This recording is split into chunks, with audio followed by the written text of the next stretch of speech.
Oh, let's go, let's go, let's go.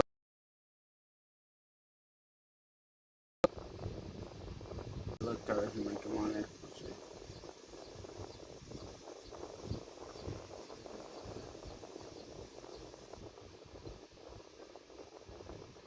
Oh boy.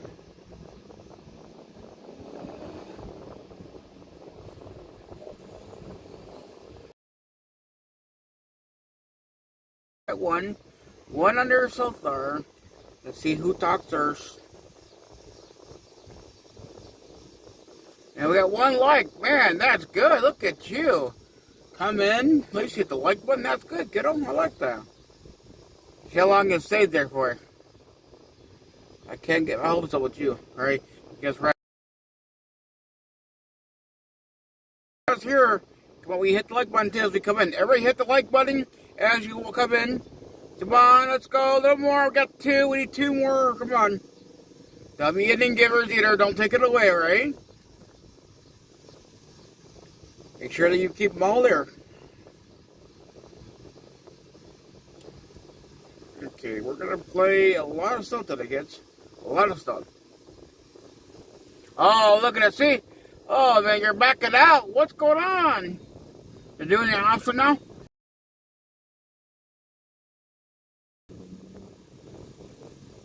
Okay, I gotta show you this. Yeah, I gotta show you this here. Hold on. Stand right. Hold on. But wait for it. This thing is actually a 7-in-1 docking station. I gotta get to the thing here. Just was. You guys will hurt. Just hold on. I got a lot of stuff there. There's a lot of stuff. There's so much today. Donald Trump, President Trump thinks when he must see this, right? He must see, this kind of like online feud going on between Fox host Mark Levin and a seated member of Congress who he respects greatly, obviously respects you very, very much so, MAGA since day one. What do you think goes through his mind? Do you know? Has he contacted you? We haven't talked about it, and actually, I don't know that President Trump does see this. I think he's very busy all day, so I don't think he's... Why, come on.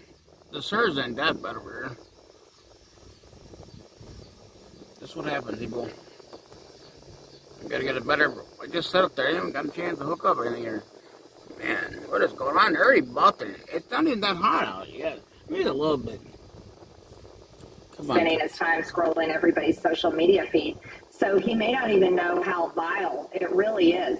And I would even go further. Laura Loomer is another one that has relentless attack to me. Many other America First Republicans like Matt Gaetz and many other members of Congress. As a matter of fact, the only people she attacks are Republicans. And Laura Loomer touts herself as basically testing everyone for loyalty. But the truth about Laura Loomer is she scrapes up information and then she twists it and manipulates her stories to basically be the same manuscript of information like MSNBC does. And so she's like an attack dog, but she's been attacking me because I'm calling for AIPAC to be registered as a...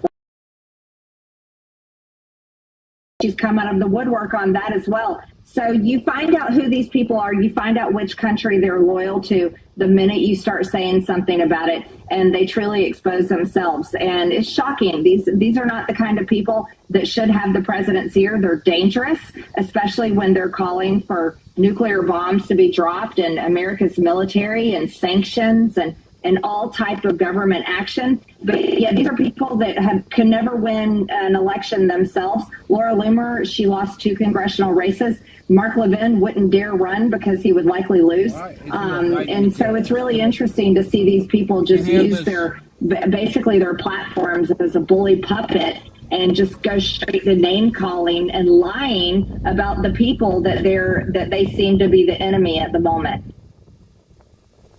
Yeah, people who should be fighting, man. You have to learn to get along.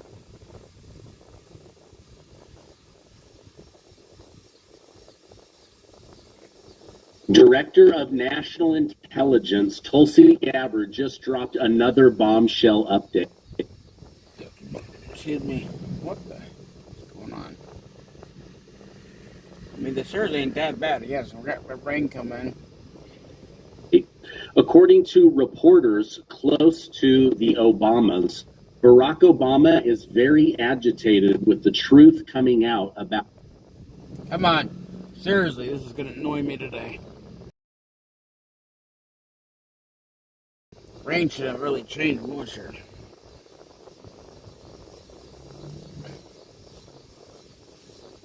Buffering. His coup attempt against President Trump. Trump calls for Nancy Pelosi to be investigated by someone for insider trading, as Democrats say. Go through today. Let's jump right in. Thank you guys for supporting this channel by giving it likes and hitting that subscribe button. Let's get right to the news. According to reporters in Washington, D.C., close to the Obama family, Barack Hussein Obama is very agitated with all of the truth coming out about his attempt to take down Donald Trump. In fact, a past NPR interview had him basically show how he was going to do the crime. Come on. Oh, damn. Long before Wall Street was paved, the concept of options trading was invented for the single purpose to protect against. Let's go ahead and watch this together. I think you'll find this fascinating. Obama may have given us a smoking gun, sir. He did, yeah. He's either the first clairvoyant president in American history because he seemed to know on December 19th, before the CIA had redone the Intelligence Committee assessment, what its outcome was, or more likely, he knew the fix was in.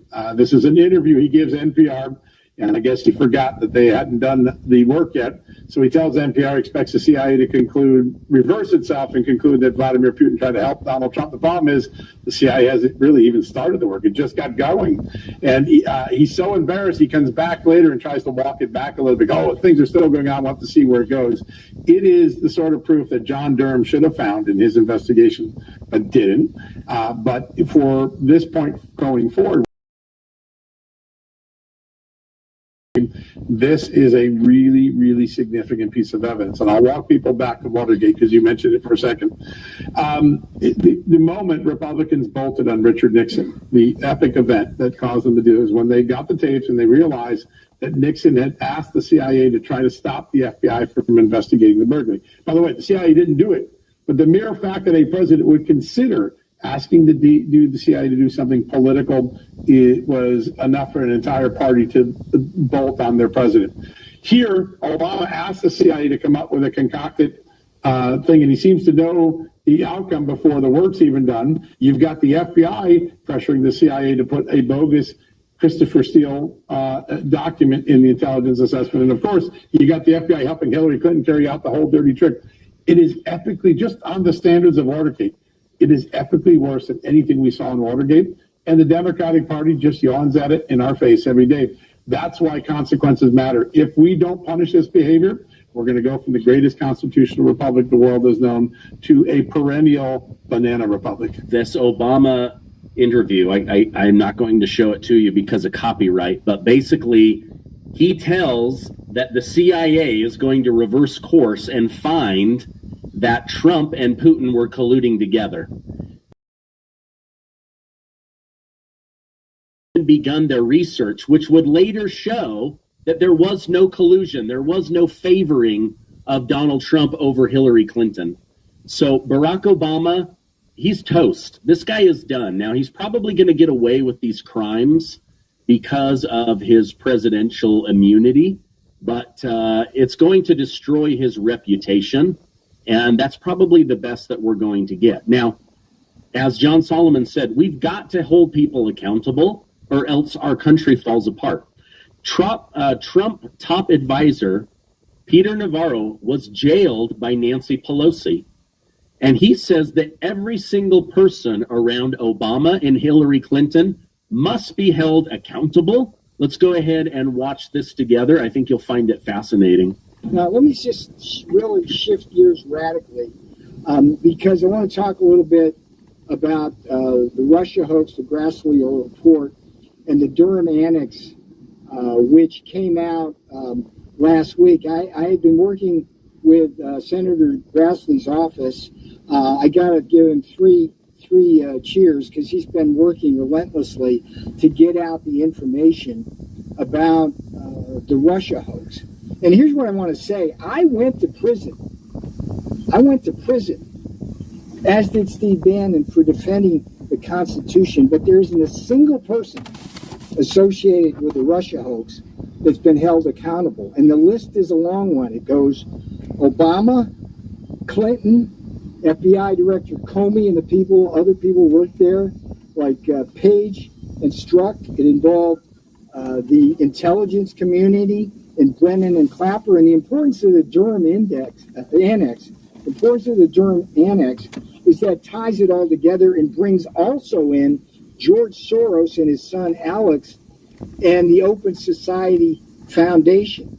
And this is the most sophisticated political scandal that's ever been engineered. No one's been held accountable.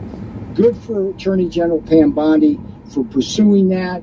And the most important thing I can tell you, if people are not held accountable for the Russia hoax, they will do it again. If people are not held accountable, they will do it again. And listen to what he just said. If they're not held accountable, they will absolutely do it again. Yep. He's not wrong. In fact, a new bombshell revelation came out from Director of National Intelligence Tulsi Gabbard. She's accusing former DNI James Clapper of manipulating intelligence. He was part of the Hunter Biden laptop, the 2020 election rig. He was part of the Obama, but now he was part of the flawed Iraq war weapons of mass destruction lie. And because he was never held accountable, he's been able to continue to go on national TV as a celebrity and share this information, but he needs to be held accountable. Let's see what she had to say about James Clapper, former Director of National Intelligence.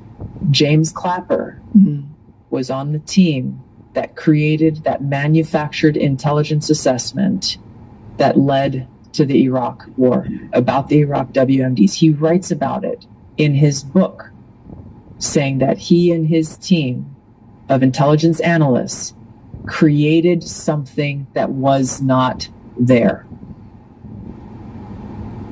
Watch what salt does to your body. This 7-second artery flush could save your life. Even top doctors are. That was not there. When you look at his actions then, and you look at his actions in 2016 as Obama's Director of National Intelligence, you see someone who has no problem whatsoever politicizing and manufacturing and weaponizing intelligence for a political outcome. He does not care about America. He only cares about power and using his influence to manipulate people. It's bad. And because he hasn't been held accountable, a million Arabs were murdered by America because of the weapons of. Do you understand that? Thousands of American soldiers dead. $9 trillion wasted. America, think how great America could be if we hadn't wasted $9 trillion on wars in the Middle East that literally resulted in nothing because of losers like James Clapper being able to lie. So weapons of mass destruction, the Obama bullcrap, the Hunter Biden laptop, the 2020 election, on and on and on. If people aren't held accountable and they are dangerous, they will continue to be dangerous to all of us. All right, now earlier today, President Trump announced that he is taking over. He's federalizing Washington, D.C. He's sick and tired of the crime. Democrats say he's doing this to go after Democrats. No, he's not. He's doing it because your crime rates are out of control. You guys have lied and manipulated the data, but now tourists don't feel safe, that you've got people being attacked and murdered. He's done with it. However, President Trump, he's a natural comedian. I mean, Democrats aren't laughing, but the rest of us are. He's got the newbie that he just put in charge, where he's telling him, hey, you're going to be out of a job. I'm actually going to have to fire you. Listen to what President Trump said. This guy is so funny. All of these people are really tough. Could I shake your hand, Gaddy, please? You're going to be so important here. You're going to be that guy. I hope I don't have to fire him in 2 weeks because he's too soft. I don't think he's too soft. If I do, I will, though. Is it okay? If you're soft, weak, and pathetic, like so many people, I will fire you so fast. You're not going to have to worry about that. No, I think you're going to do a fantastic job. Such a comedian, but he's dead serious about cleaning up Washington, D.C. He wants it to be a beautiful place. He ended up going a little bit deeper on this topic. In fact, he told a story about his dad, where he said, listen, son, if the front of the restaurant is dirty, the back of the restaurant is dirty. Don't eat there. He said that's what's going on in Washington, D.C. It's just become dirty. And nobody wants to be a part of that. But let me have you just listen to a little bit more about what the president had to say about Washington, D.C. Watch them. The police are standing, and they're told, don't do anything under any such of this, and you can see they want to get at it. And they're standing there, and people are spitting in their face, and they're not allowed to do anything. But now they are allowed to do whatever the hell they want. Whatever the hell they want, as if police have been not doing anything before this, Eddie. What do you make of that? Whatever the hell they want. Temper. I think there's an ongoing argument that he's having in his head with Black Lives Matter. There's an ongoing argument that he's having with the questions around criminal justice reform and police reform. It's interesting that he really doesn't really care about what's actually happening in D.C. on a certain level, because he's not trying to get at the underlying root causes. He's not looking at examples of how to address rising crime rates that doesn't require a form of policing that leads to increased incarcerality and the like. Let's look at what's going on in Baltimore. Let's look at what's happening actually in places like Baltimore and Chicago, right? So part of what we have to do is to understand, and Oakland, we have to understand this, Chris, within the context of Donald Trump's racial politics and within the context of his effort to get Epstein off the front pages. I understand David's point, but when we try to treat this as a rational response, then we lose sight of the actual politics that's being played here. And he's actually trying to give his base red meat to get them off of the Epstein story, and it's on the backs of citizens in Washington, D.C. He's going to undermine the democratic process in the district. And so I understand what David is trying to say, but we need to be clear about what Donald Trump is doing. These guys are grasping at straws like I've never seen before. A couple nights ago, they were saying there is no rising crime. Tonight, they admit there's rising.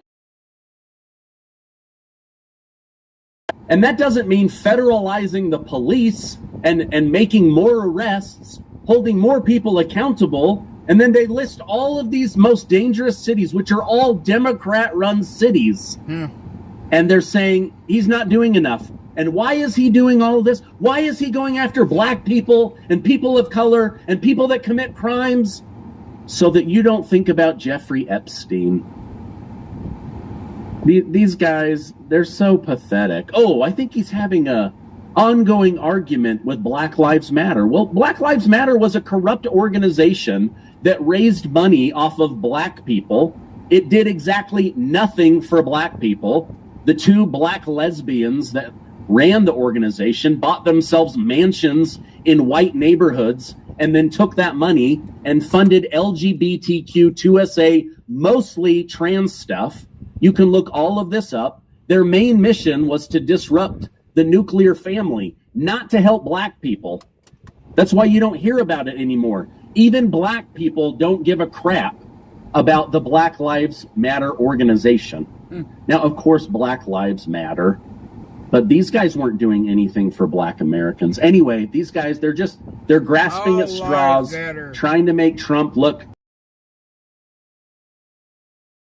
But it's not going to stick.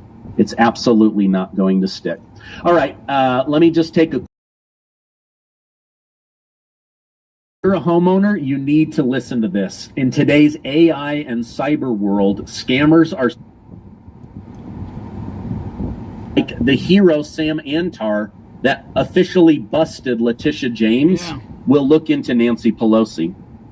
And just a week or so ago, Senator Josh Hawley called for an investigation into former House Speaker Nancy Pelosi for alleged insider trading, spotlighting her and her husband Paul Pelosi's stock trading activities.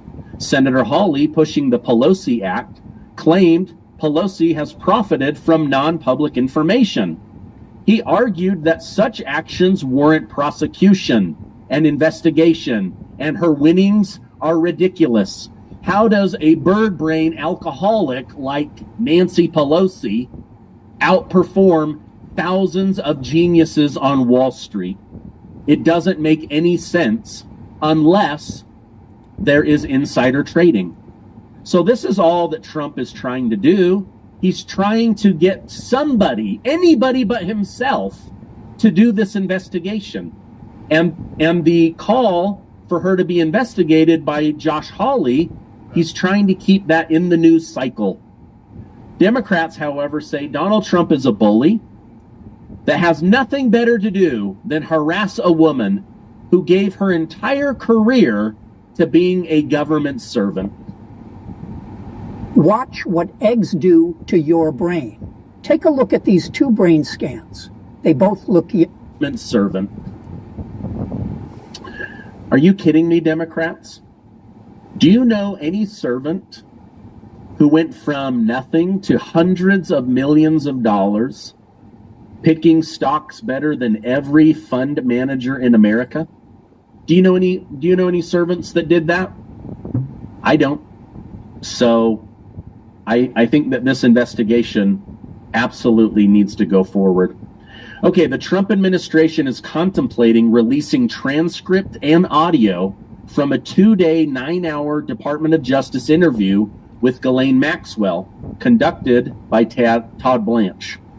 The interview aimed to uncover details about others involved in the Jeffrey Epstein trafficking ring, marking the DOJ's first direct engagement with Ghislaine Maxwell on the topic. Maxwell serving a 20-year sentence for her role in the Epstein crimes, where she trafficked a bunch of people to nobody. Now, they are trying to release these transcripts. Her lawyer, David Marcus, said, hey, whoa, wait a minute. This was productive. She never pled the fifth. She was informative. She gave out names, sensitive information, talked about victims and crimes, and this should remain sealed. Because on the one hand, she cooperated and told the truth because she thought it would be sealed. On the other hand, the Trump administration is trying to balance protecting victims with giving voters what they want, details on Jeffrey Epstein and his crimes. I don't know. Let me know in the comments. What do you think? On the topic of public health, RFK Jr. has argued that SNAP, commonly known as food stamps, is the reason we have worsening diabetes in America. He pointed out that 18% of all SNAP money is spent on sugary soda and candy, and that this has contributed to nearly 40% of American children developing juvenile diabetes. Kennedy stressed taxpayers should not be putting up money so that struggling Americans can buy sugar soda and candy, snacks, and treats. That they're literally being poisoned so that then the insurance companies can pick up on sick Americans. He said it's a broken system that absolutely needs to be fixed. So he is working on that right now. Now, let me know in the comments. I don't know if any of you are on food stamps, but whether you are or aren't, should taxpayer dollars go drinks and candy, likely contributing to the fact that so many Americans have chronic illness. So many Americans are obese, some morbidly obese. And almost 20%, 20 cents out of every dollar goes to sugar soda and candy. I didn't know that. That's wild. All right, the other day I told you how RFK Jr. canceled $500 million in mRNA funding and 22 new mRNA vaccines. He now publicly says why he did this. I think it's fascinating. Let's go ahead and watch this together so that you guys better understand this. Hi, it's Robert F. Kennedy Jr. here, your HHS secretary. At HHS, we have a division called the Biomedical Advanced Research and Development Authority, or BARDA. BARDA drives some of our most advanced scientific research. It funds developments of vaccines, drugs, diagnostics, and other tools to fight emerging diseases and national health threats. Over the past few weeks, BARDA reviewed 22 mRNA vaccine development investments and began canceling them. Let me explain why. Most of these shots are for flu or COVID, but as the pandemic showed us, mRNA vaccines don't perform well against viruses that infect the upper respiratory tract. Here's the problem. mRNA only codes for a small part of the viral proteins, usually a single antigen. One mutation and the vaccine becomes ineffective. This dynamic drives a phenomenon called antigenic shift, meaning that the vaccine paradoxically encourages new mutations and can actually prolong pandemics as the virus constantly mutates to escape the protective effects of the vaccine. Millions of people, maybe even you or someone you know, caught the Omicron variant despite being vaccinated. That's because a single mutation can make mRNA vaccines ineffective. The same risk applies to flu. After reviewing the science and consulting top experts at NIH and FDA, HHS has determined that mRNA technology poses more risk than benefits for these respiratory viruses. That's why, after extensive review, BARDA has begun the process of terminating these 22 contracts totaling just under $500 million. To replace the troubled mRNA programs, we're prioritizing the development of safer, broader vaccine strategies, like whole virus vaccines and novel platforms that don't collapse when viruses mutate. Let me be absolutely clear. HHS supports safe, effective vaccines for every American who wants them. That's why we're moving beyond the limitations of mRNA for respiratory viruses and investing in better solutions. Dear women with edema, try this. It sounds weird. For respiratory viruses and investing in better solutions. All right, so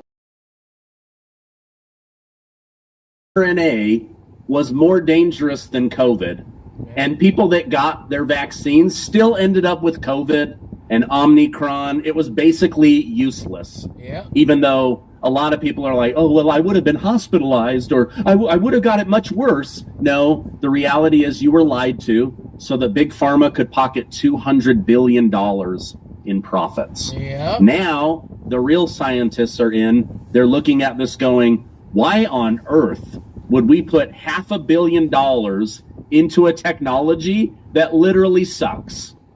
So they're working on better vaccines, safer vaccines. They're getting rid of aluminum, thimerosal, mercury, all of that getting removed so that if you want a vaccine, if you believe in vaccines, you have a safer, more effective vaccine technology. Pretty cool. All right. In global affairs, the United States appears ready to take real steps towards cutting off funding for the war in Ukraine. Vice President J.D. Vance declared in a Fox News interview that President Trump and the United States are done funding the war. It is time to bring it to an end. This will be part of the Russia-United States talks later this week with Vladimir Putin in the great state of Alaska. J.D. Vance stated, "We're done funding the Ukraine war business. We want to bring about a peaceful settlement would give Russia control over eastern Ukraine, a move strongly opposed by Zelensky, who tweeted that these decisions must be made by Ukraine, not the United States of America. Well, you can make your own decisions. You just can't do it with our money anymore. All right, I'll have more for you guys tomorrow. Thank you so much for stopping by. If you could, give this video a like, hit that subscribe button, stay amazing, and I will see you on the next video.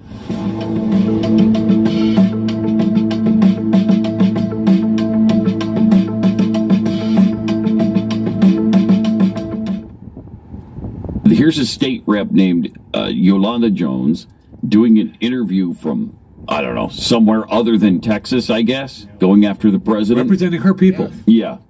And by the way, let's not forget, look, one of the big stories, this story is big, but also Epstein. A lot of this he's trying to distract. He's a pedophile. He like little girls. In fact, he like his daughter. He talked about sexual stuff with his daughter. Who does that?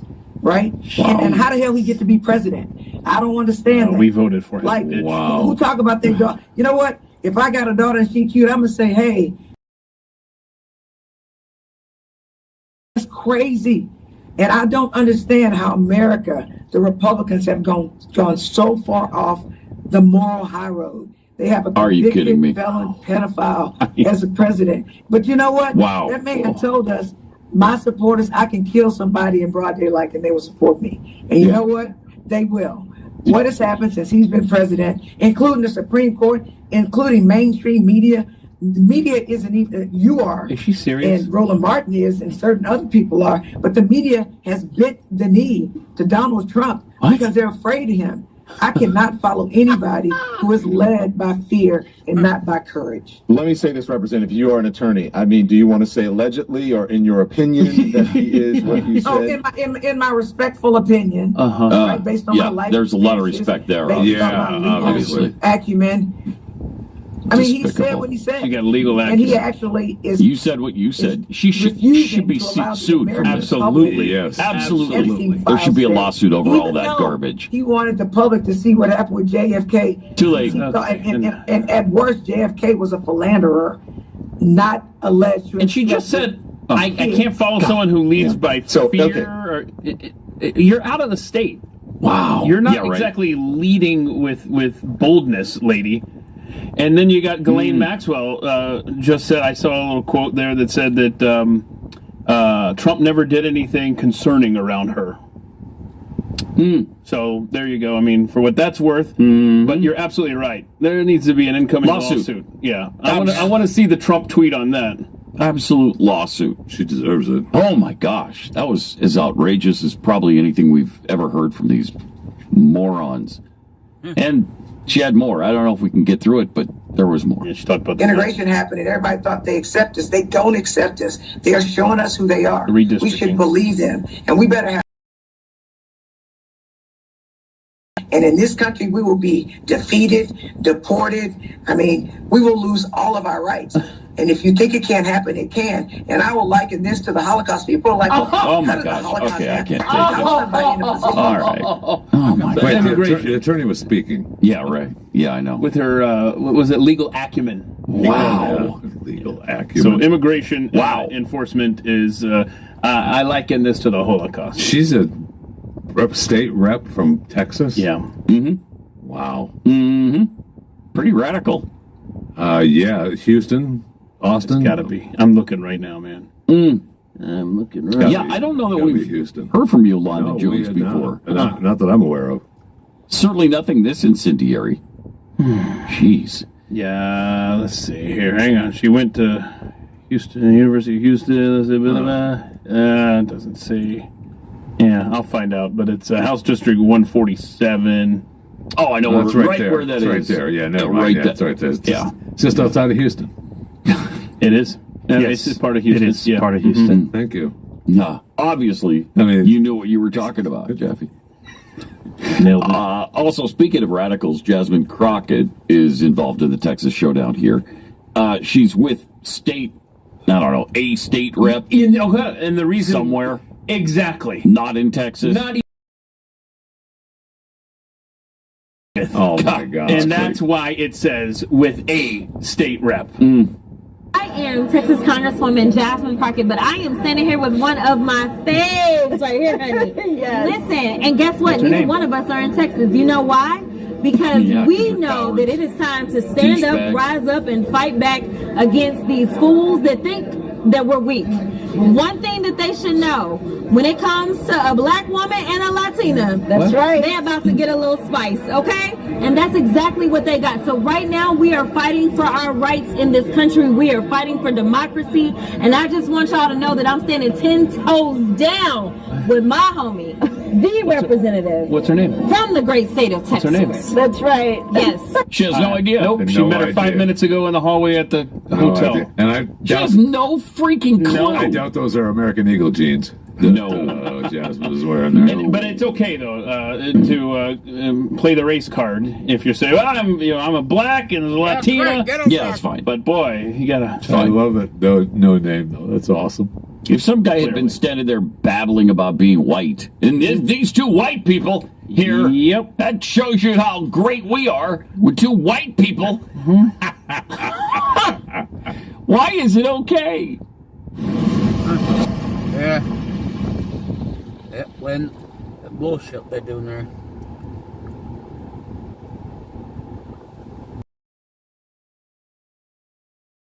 Okay.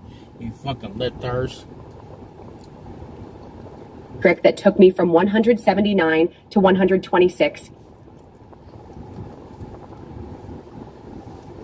Trump is militarizing Washington, D.C., and that is good news. We're taking the town back from murderers, from squalor. He's talking about beautifying the whole place. This is where he lives. We're going to go into the controversy, the legal precedent, the Democrats' crybaby tantrum. Welcome to Doug in Exile. This is where the happy patriots are. You know, this is a model for thinking outside of the box, of course. I wish he would implement this across other cities like fixing Chicago, L.A., New York, just ending crime instantly. If he had the invitation, by the way, from those Democrat leaders, he could do it. But of course they won't, because they'd rather have murder exist in their city than give Trump a win, and this is a big win. This is where the news is right here. I'm here to give you guys just the big stories that so when you check in on this channel, if you watch all 4 videos, that's my quad club out there who watch all videos all the way through, you will have caught up with every major news story for the day. You're completely informed 100% on the MAGA agenda, and part of that is destroying the Democrats. Here's Trump. Purpose, very serious purpose. Something's out of control, but we're going to put it in control very quickly like we did on the southern border. I'm announcing a historic action to rescue our nation's capital from crime. Of course, this is Liberation Day in D.C., and we're going to take our capital back. We're taking it back under the authorities vested in me as the President of the United States. I'm officially invoking Section 740 of the District of Columbia Home Rule Act. You know what that is? And placing the D.C. Metropolitan Police Department under direct federal control, and you'll be meeting the people that will be directly involved with that. Very good people, but they're tough, and they know what's happening. And they're tough. They weren't allowed to act tough. This is true for many of our government workers. We have good people in the IRS. We have good people in the Department of Education. We have good people in the FBI. I have a good friend who used to be an FBI agent. He just retired last October. He said there's good people here. We're not allowed to move. We're not allowed to do anything because we're under Democrat rule. Leadership, he'll be able to unleash even the local police in a way that makes them effective. It's just like the southern border. Biden and everyone, they were always blaming Republicans, saying they have to pass a law, they have to pass this or that. Come to find out, all you needed was a new president, and the border is stopped, secure, clean. Watch the night and day difference from what Washington, D.C. was before Trump, and now, after it's put under his authority and control, it will be clean. The homeless problem will be gone. It will be beautified, no trash. It will be more beautiful. It will be safe for good people to flourish. We're going to get into all of the stories of the people under oppression of Democrat leadership. This isn't just true for Democrat-run families. Your family is in despair if you have a Democrat parent in charge. Your church is in despair. Your city's in despair. Your state is in despair. Your country's in despair. And as the country goes, so goes the world, as America goes. The whole world was in despair before Trump. That's what all this means. So this is just another exhibit. This is going to provide more evidence of, do you want to win with Trump, or do you want to lose doing it your way? Democrats, they want to lose doing it their way because they just want the power. Done it before. In addition, I'm deploying the National Guard to help reestablish law, order, and public safety in Washington, D.C., and they're going to be allowed to do their job properly. And you people are victims of it, too. You know, you're reporters, and I understand a lot of you tend to be on the liberal side, but you don't want to get mugged and raped and shot and killed. They'd rather have that happen than vote for a Republican. That's true. He's going to the press, media right there. Is this what you want? Do you like the safety? He'll completely change it and make it safe so they can walk. Women can walk down the street home safely. Democrats will vote against it? That's what's so insane. This is evidence, you know? They don't want to win under any circumstance. They want power. We have to get power away from this Nazi, this crazy man, this insurrectionist. We have to get him, even if it means I can't walk to my car at night. And you all know people and friends of yours that happened. And so you can be anything you want, but you want to have safety in the streets. You want to be able to leave your apartment or your house where you live and feel safe and go into a store to buy a newspaper or buy something. And you don't have that now. I like how he has to explain it to them. The murder rate in Washington today is higher than that of Bogota, Colombia, Mexico City, some of the places that you hear about as being the worst places on earth. I'm going to show you the stats on that proves that Washington, D.C. is worse than some Saudi Arabian cities. Now, the Democrats, of course, are going to come in and throw their little tantrum and go, you can't nationalize the Washington, D.C. Trump is a dictator of some kind. Of course, they did it all the time. Here's January 14th from 2021, a week before Biden's inauguration. We're going to take you back to Gavin Newsom announces he's deploying 1,000 National Guard members to help the California Highway Patrol protect the California State Capitol from insurrectionists. These people are dumb. I'm sorry. Gavin Newsom, look at him, reptilian, antichrist. He had just freshly molted his skin and put his... Watch what magnesium does to your bowels. If you molted his skin and put his hair gel in, what a disaster. Where's your tie, you ingrate? This is from 2021, where he's boasting about bringing the National Guard to the California Capitol to secure it from me, the insurrectionist. Let me be clear. There will be no tolerance for violence. That's why today... There was for Black Lives Matter. Along with the CHP and Office of Emergency Services, I've activated the California National Guard to support the CHP to enhance security with an initial deployment of up to 1,000 Guard members to protect critical state infrastructure in and around the state capitol. Also today, we're standing up temporary security perimeter around the Capitol. Fencing. Oh, man. What a whore. Gavin, you didn't mean it. This is part of the Russia hoax where they were still faking, using the highest authorities to roll out their story. This is against the January 6th insurrectionists, where they were trying to say a coup is happening. They tried to take over the country and we're going to protect California. This is him just doing, this is marketing. Wasting, deploying the National Guard and the California Highway Patrol, wasting their time trying to push a story through media, push an agenda. This was all just media marketing. We'll, of course, share additional taking in the coming days. But let me be clear. What we witnessed in our nation's capital was an undemocratic and unconscionable assault on our republic and the freedoms upon which our nation was founded. Yeah, wait till we investigate J6 is coming, guys. That's part of the Kash Patel and all of their removal of all those scumbag lawyers that went after the J6ers. That investigation's still coming. It'll probably hit within the next couple months. Give it time. California will take every necessary measure to protect public safety and our democratic principles and to ensure that those disgraceful actions are not repeated.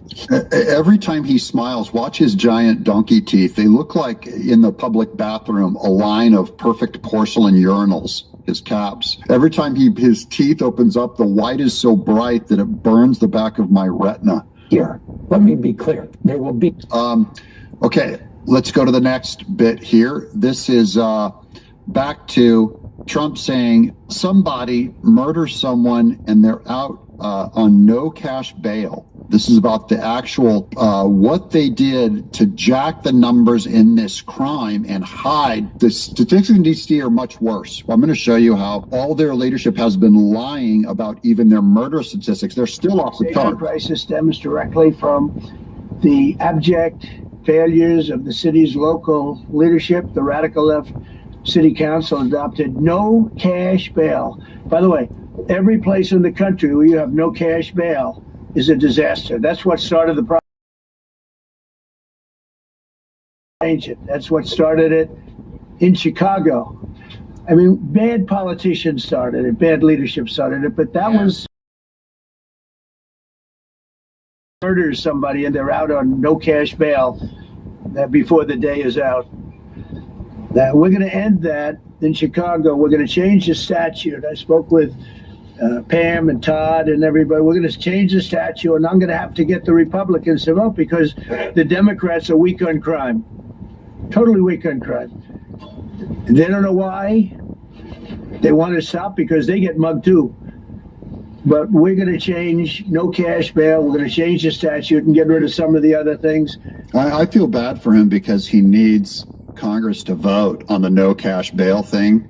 He actually needs Republicans to step in and help him out. Will Republicans do anything of the like? Unite and get it done? I know it. We'll get back to the story in just a second. I know what some of you are thinking. What about the Epstein story? I thought Epstein was more important than Washington, D.C. Victory. The Epstein story is almost dead in the news because it's trivial Democrat propaganda. What are you seeing in these numbers? Yeah, I would say that this is, from at least a political point of view, quickly turning into a dud of a story. What am I talking about here? Which is wild. They can't believe it, given all the effort they gave to try and undermine Trump's agenda with the Epstein story. Why isn't it sticking? For 3 weeks. Exactly. Take a look here. Google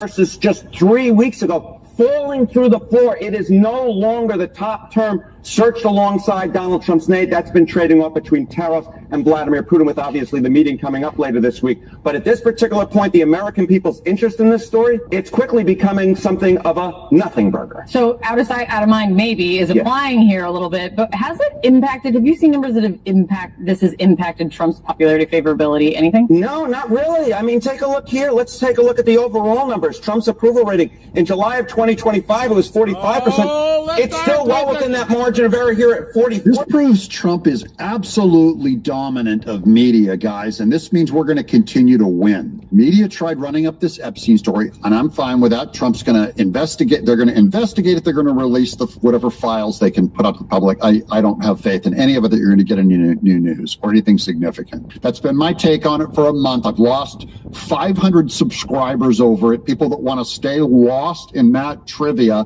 instead of what Trump is doing in D.C. today to actually end murder in the capital of your entire country and therefore the entire world. More important, this proves Trump runs media. He told everyone, look, get off the Epstein thing. Are you guys still on it? He made it clear. And now, lo and behold, media is seeing that everyone followed. Trump has more power than all television and online.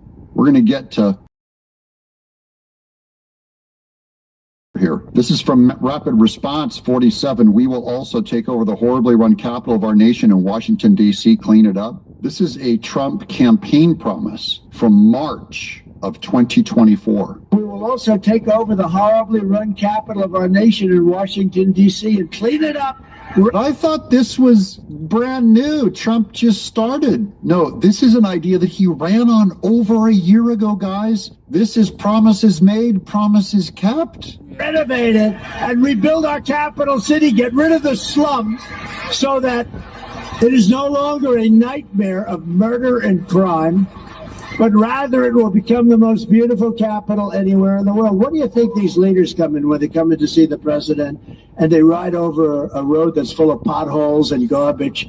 And the medians, you know, those metal medians and garbage that you put them up 2 days later. I think the sun melts them or something. They expand and contract. They're laying all over the ground. Trump is disgusted by the medians. He's a builder. This is his personality, guys. Over a year ago, he was calling it. He warned you. But you look at all the filth and you look at the graffiti on beautiful marble walls and you look at what happened, and most importantly, you look at the crime and the murder. You leave, you go from Virginia, you want to take a trip through Washington, you end up getting shot, killed, or something.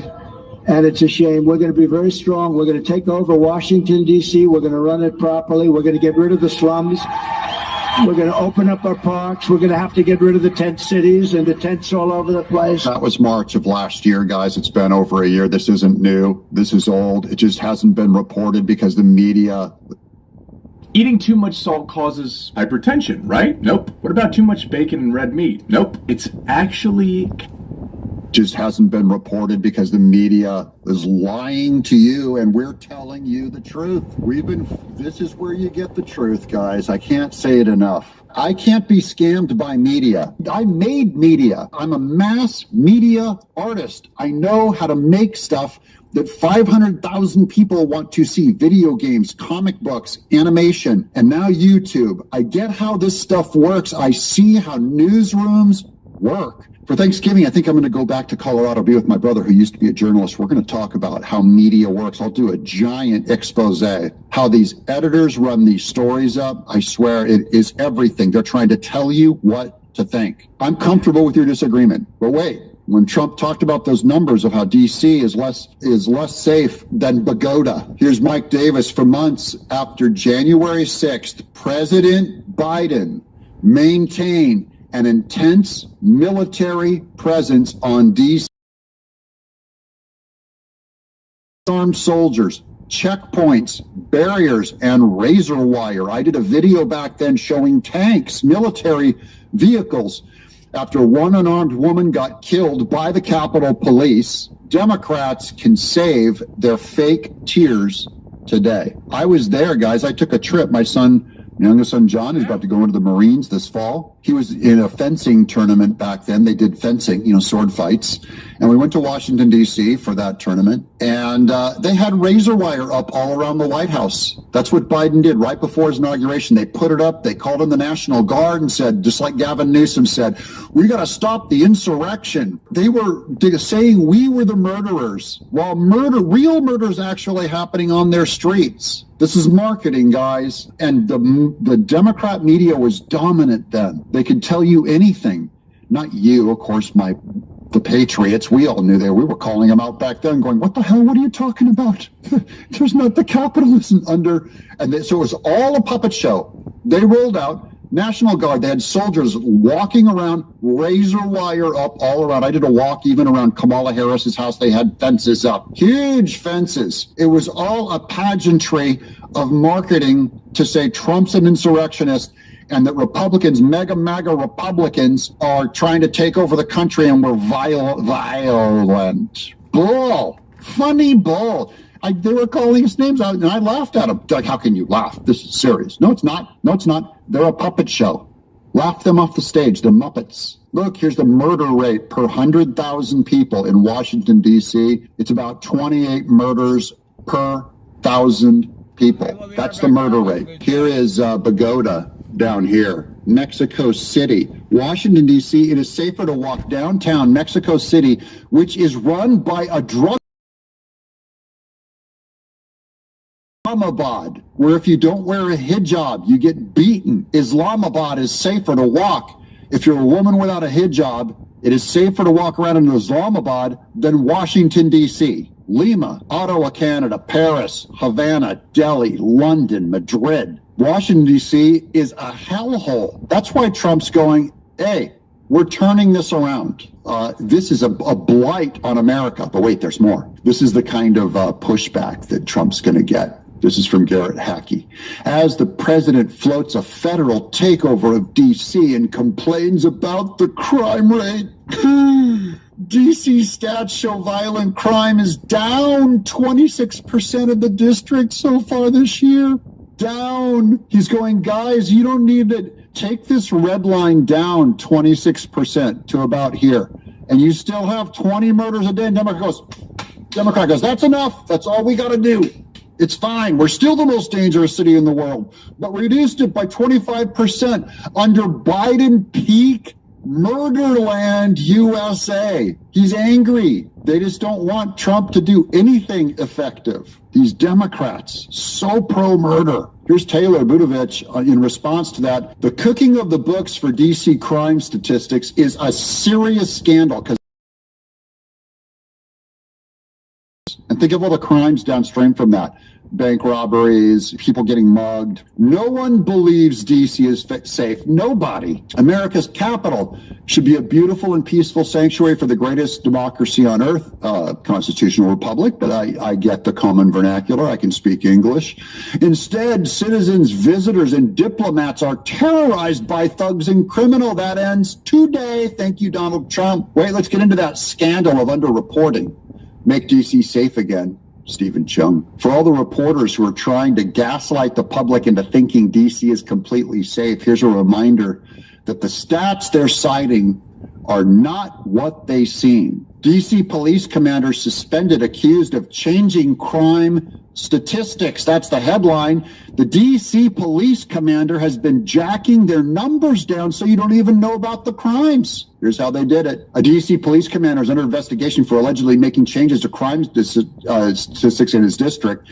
The Metropolitan Police Department confirmed Michael Pulliam was placed on paid administrative leave in mid-May. That happened just a week after Pullman filed an equal employment opportunity complaint against an assistant chief and police union accused the department of deliberately falsifying crime data, according to 3 law enforcement sources familiar with the complaint.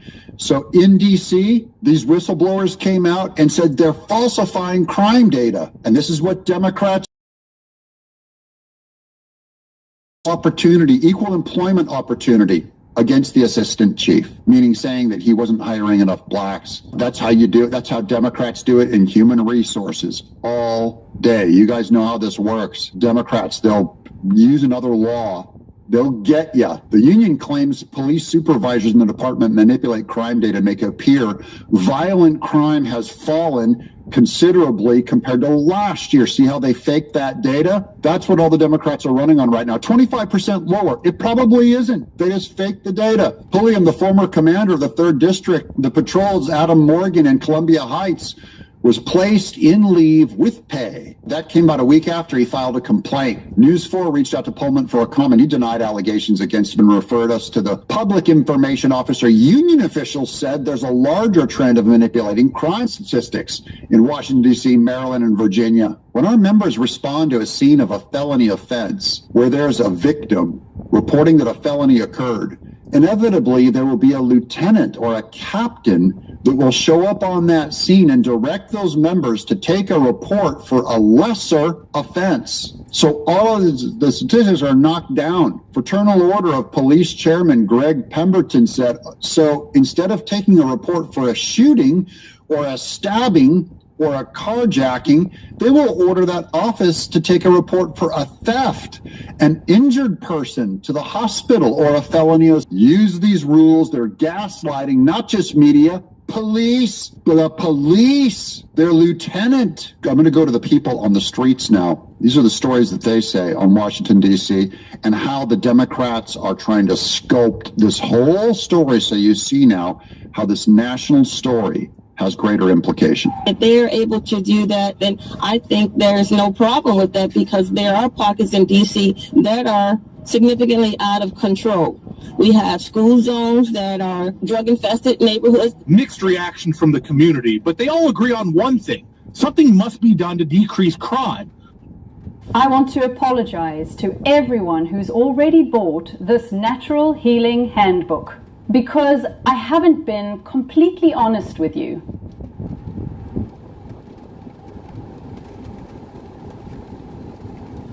Yes, it's true that it contains over 200 natural remedies that actually work. And yes, it's also true that all remedies are backed by scientific research, making them both effective and safe for daily use. And yes, all the ingredients are things you probably already have in your kitchen. That part is all correct. I told everyone it was 75% off, which was amazing already. But apparently they're throwing in bonus digital books too when you order today. This is because they've received so much positive feedback from the first 25,000 customers that they want to give something extra back. Are you curious about this handbook that helped my IBS and so many other issues? You can find it in the link below.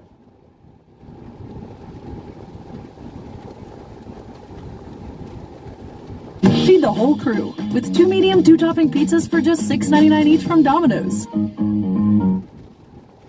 Yeah, they do. They disagree that Trump should do something, but they agree there's crime and something should be done about it. That's the bottom line. Trump is going to liberate D.C. just like he liberates the rest of the world. Washington, D.C. will be liberated today. Crime, savagery, filth, and scum will disappear. Just like that, guys. I will make our capital great again. The days of ruthlessly killing or hurting innocent people are over. That's what Democrats are running against, guys. I quickly fixed the border. 0 illegals in 3 months. That's a great demonstration. D.C. is next. Thank you for your attention. On this matter, Donald J. Trump, you can run on it.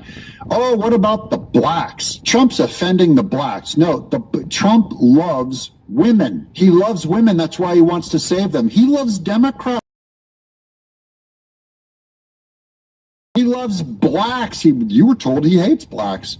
Look at this black woman, Nasia Israel. Brother was murdered in 2023. That they went down to some other kind of assault. Listen to her story. These people here in D.C., all these mothers, children been killed in the streets by juveniles, being carjacked by juveniles. The 5 girls who attacked Reggie Brown were all tried and found responsible as juveniles. Look at that. Look at this old man's face. This is who a bunch of teenage girl youths attacked. Look at this face. This, guys, is the kind of person that Trump, a billionaire, wants to save. And the only thing stopping Trump from saving this man are Democrats and the Democrat Party. That's the fight. All the juveniles got set free, under their laws. Juveniles. Currently under D.C. law, juvenile offenders can only be held until they're 21, so the girls will all get out within the next few years. Israel says she wants D.C. crime penalties to be tougher so that juveniles who commit murder can be held for life. Put them away for life. If you're a juvenile murdering that man with the bent-up face, you go away for life, preferably no parole. You take someone's life, by man's hand, you take theirs. They ought to get the death penalty. Right. Here's Mike Davis. There's a growing interest in a niche group in the Senate led by Mike Lee, Republican of Utah. We like him, to repeal this act. And it has support from prominent GOP attorney and MAGA legal enforcer Mike Davis, that he's talking about himself, who has Trump's ear and is often the tip of the spear. He's always warning you of what he's going to do on controversial issues that intersect the justice system. Quote, the Constitution is clear. Congress, not local Democrats, must control our nation's capital. This could be permanent, guys. Davis tells Playbook the D.C. Home Rule Act of 1973 is unconstitutional. And it has, they brought the Home Rule Act, they brought it back to D.C. and no longer made it federal, no longer made it governmental. And and it has turned D.C. into a third world Marxist hellhole. Congress and the courts must end this half-century disaster. There's a push for it now. Davis is encouraging Trump to press forward. The president must follow his constitutional duty and work around unconstitutional legal obstacles in his way, he says. Perhaps we can get Washington permanently back from the Democrat local control. On today's Playbook podcast, Adam Wren and Mike DeBonis discussed President Trump's looming announcement of his plans for D.C. Trump's big announcement about crime and homelessness in Washington, that was set for this morning, and healing is coming. For who? Oppressed Black families in D.C. will benefit the most. This is black on black crime. Trump cares. Democrats, see this little girl?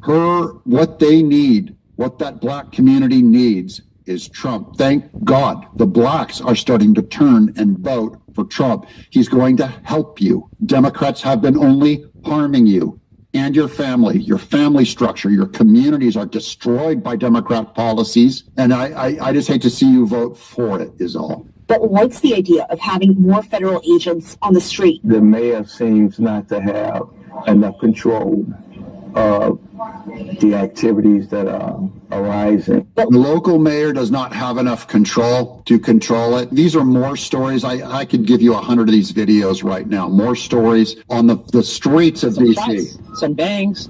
We've seen police officers running in all directions. I almost feel a little desensitized to it in a way because it seems to be of the norm. It's actually pretty scary that these teenagers own guns and that they are in the neighborhood. That's the people. They're just used to guns. They're desensitized to it by now. Sensitivity is going to come back. Sensitivity to murder is part of what Trump will restore. Breaking: President Trump announces he is invoking Section 740 of the D.C. Home Rule Act, placing D.C. Police Department under direct federal control, as it should be, and it should be made permanent by a vote. Mike Davis ends us with amen. Any statute that purports to prevent the President of the United States from asserting the executive power over the D.C. police, a federal enclave, and our nation's capital violates Article 2 of the Constitution. This could go to the Supreme Court. I hope it does. But now you know the reason why this is important.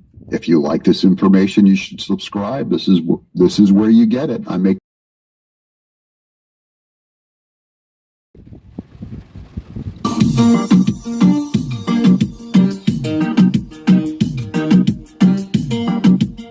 one aspect of Trump versus E. Jean Carroll goes up to an appeals court and they reject Trump's request. I'll explain why this is kind of a nothing burger. Then we're going to talk about same-sex marriage making its way up to the Supreme Court. This is the big one.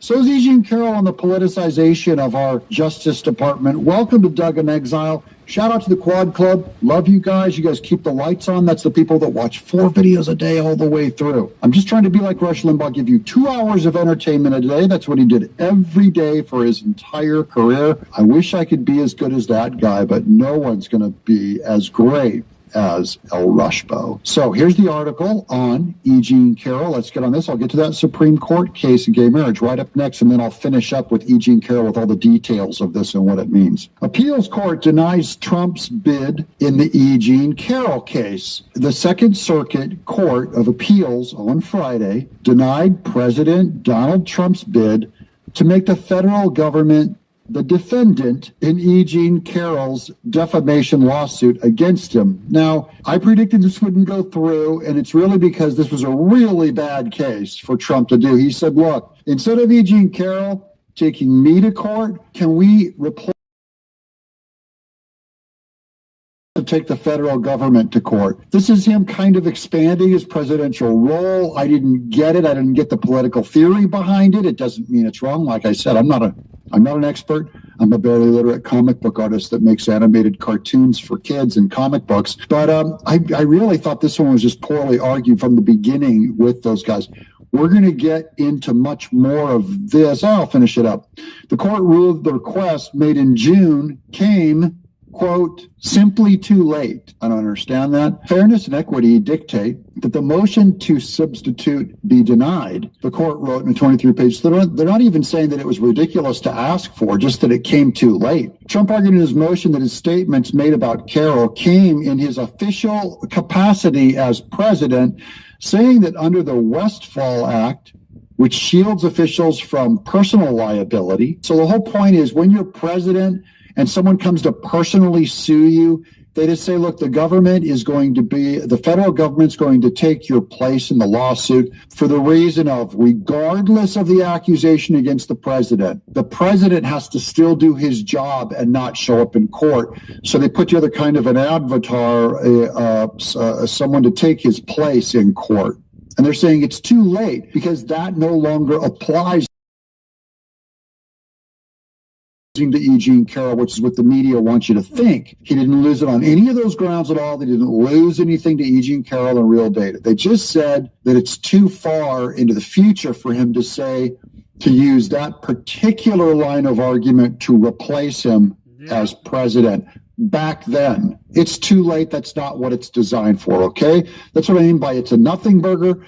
But we'll go into a lot more of that because it ends up revealing the way it's covered reveals the politicization of our government, and I'll go into that more. But next, here's the big one. The Supreme Court faces decision on case urging to overturn of same-sex marriage. Guys, I believe, and this just released today, I believe this is going to the Supreme Court, probably this year. Even. And I believe it'll be overturned. That is, I believe it will be pushed back to the states, just like they do with abortion.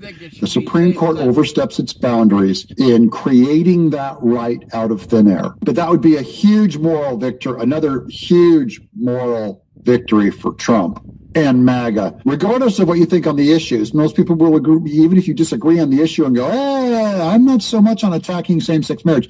You'll at least agree that a state should be able to figure it out instead of the judges saying male-female coupling will be interchangeable as male-male coupling, right? That's a value that should be determined. The U.S. Supreme Court facing a choice about whether to take up a case filed by former Kentucky clerk Kim Davis. You'll remember her. I remember her. She had longish hair. She worked at the DMV for a government agency, urging to overturn its decision in Obergefell versus Hodges, the landmark case that guaranteed the right to same-sex marriage nationwide. I'll explain how this is actually very similar to the E. Jean Carroll case in just a minute. Davis's attorney, Matthew Staver, told Newsweek he's optimistic the court will take the case, and I am optimistic too. They may not take this case for the same reason that E. Jean Carroll case was refused. The Supreme Court could say, look, we want to overturn same-sex marriage, but this isn't the case to do it on, okay? Just so you know. They could reject taking this up on the docket. 100 other same-sex marriage cases are coming up that they can take that would better address the thing. Here's why it doesn't quite address it. But this is William Powell, the guy who originally defended the same-sex couple against that lady Davis who worked for the government.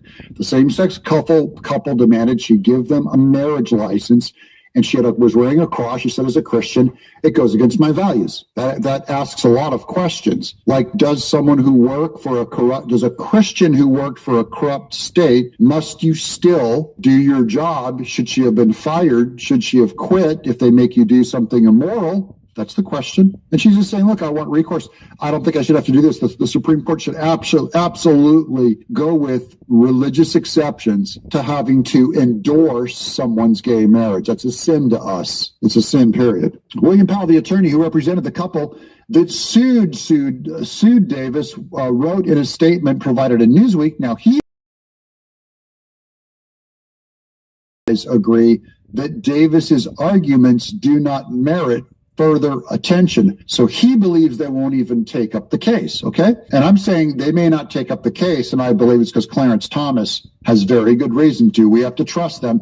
If they do take up the case, it usually means the 6 conservatives believe it's a viable case and that they're there to overturn it. That's what to look for is when do they take up the case. Daniel Ehrman law professor in Northeastern University, told Newsweek it is unlikely the Supreme Court would agree to overturn same-sex marriage. That's what the experts are all saying. They think that it won't happen. Why it matters. In the case filed by Davis, a former Kentucky clerk who spent 6 days in jail for walking her First Amendment belief as a Christian. Is this not the law of the land? Writing a law against religion, breaking that alleged separation of church and state? The state can write no law regarding her religion. Spent 6 days in jail over her refusal to provide marriage certificates to same-sex couples on religious grounds. For all of you in the audience that go, Doug, lighten up. We're for gay marriage, okay? In fact, I have many people who are gay and married in my audience. Not many, but some.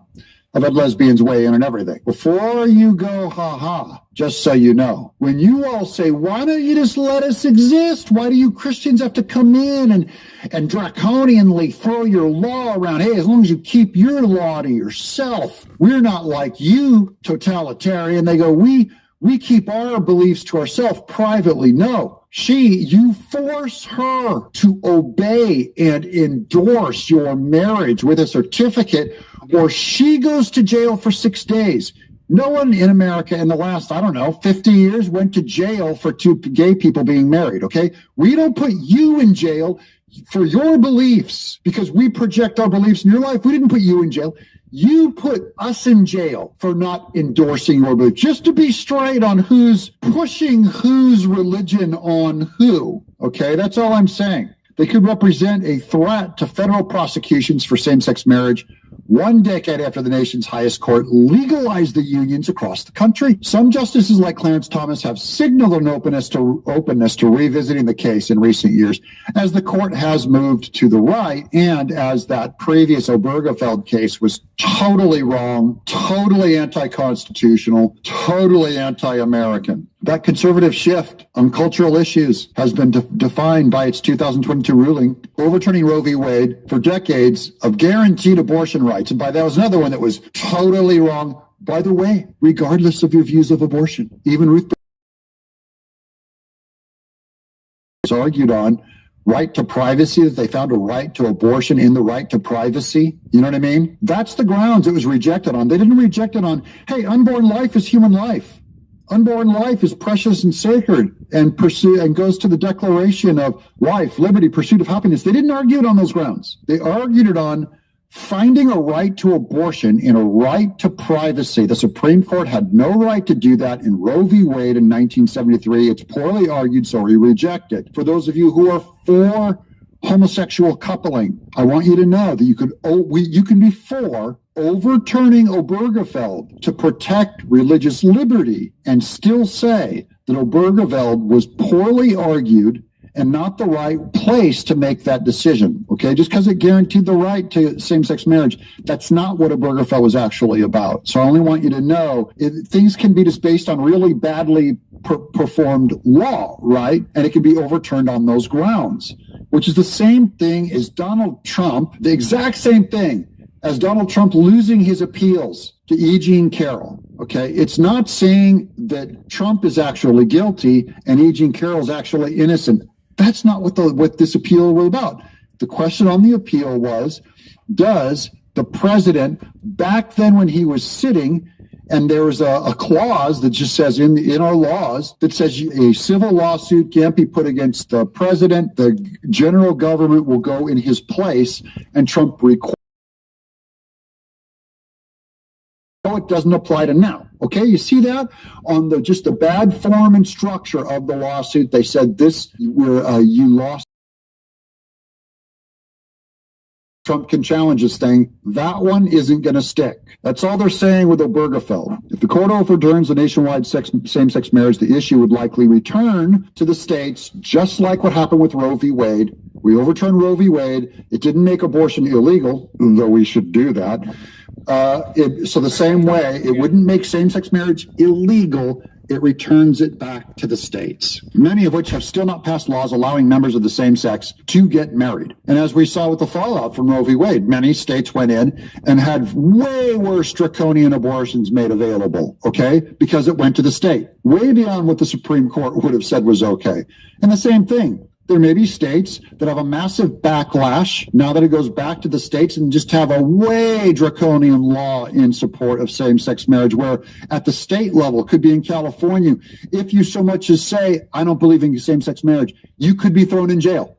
They could pass that law. So I'm just saying, but we don't need we still doesn't mean the Supreme Court should be arguing cases on the wrong grounds. In a recently filed petition to the Supreme Court, Staver raised religious objections to the same-sex marriage. Obergefell was egregiously wrong, deeply damaging, far outside the bound of any reasonable interpretation of the various constitutional provisions to which it vaguely pointed, and set out on a collision course with the Constitution from the day it was decided, he wrote. See? It was on a collision course with the Constitution.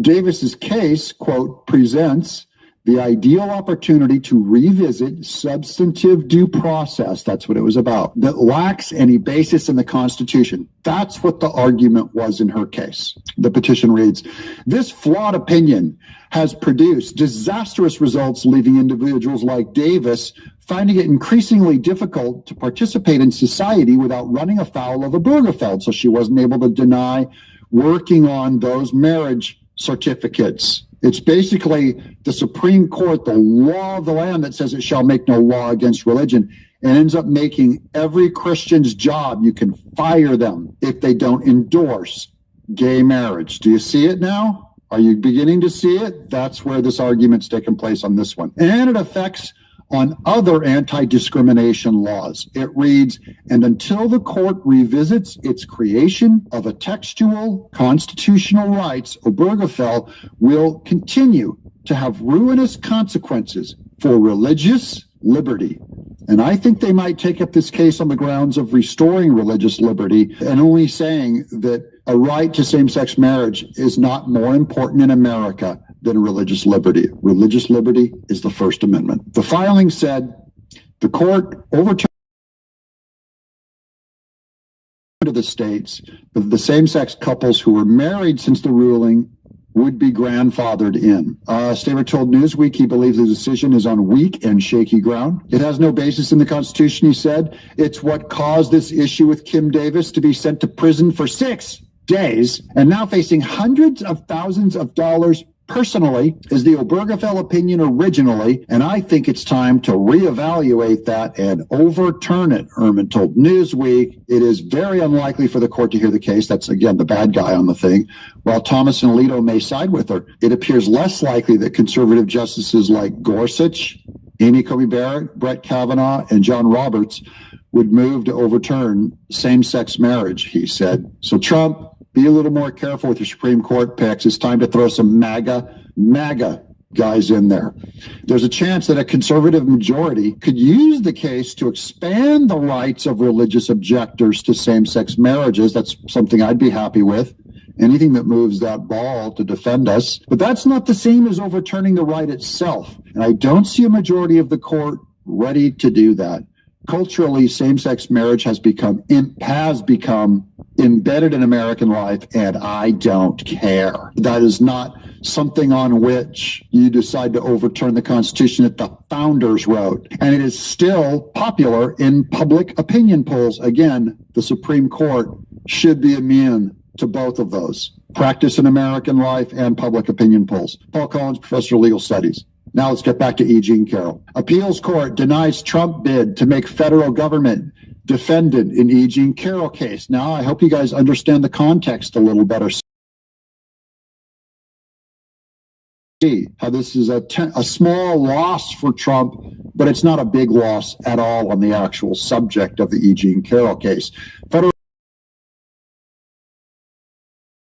make the United States government the defendant in writer E. Jean Carroll's successful defamation lawsuit against him, explaining the request came, quote, simply too late. It was timing, too late, way after president's term back then. A 23-page opinion in the Second Circuit U.S. Court of Appeals explained why it had swiftly denied Trump's June motion to substitute the United States as the defendant. Most men don't know this, but ED medication, it has 2 essential ingredients, and if you're taking either Viagra or Cialis, you're only getting one of them. What's the difference? Viagra and Cialis, they increase blood flow down there. That's why you can physically perform, but they do nothing for arousal. So this Rougiette stuff is different? Yeah, Rougiette has an ingredient called apomorphine in it, and it's the only ED medication that works in your brain to boost arousal. You get both blood flow and arousal. How fast does this stuff work? So it starts working in 15 minutes, and that's up to 5 times faster than the other guys. It lasts 36 hours. So the other meds? Just blood flow. It has no effect on arousal. That's why Rougiette works best for a lot of guys that the other stuff doesn't really work that well for. Kind of seems like these other ED brands are really falling behind the times. They'll all eventually be like Rougiette. It's because it just makes sense. Why wouldn't you have both components? You know what I'm saying? You sold me, man. Where do I get it?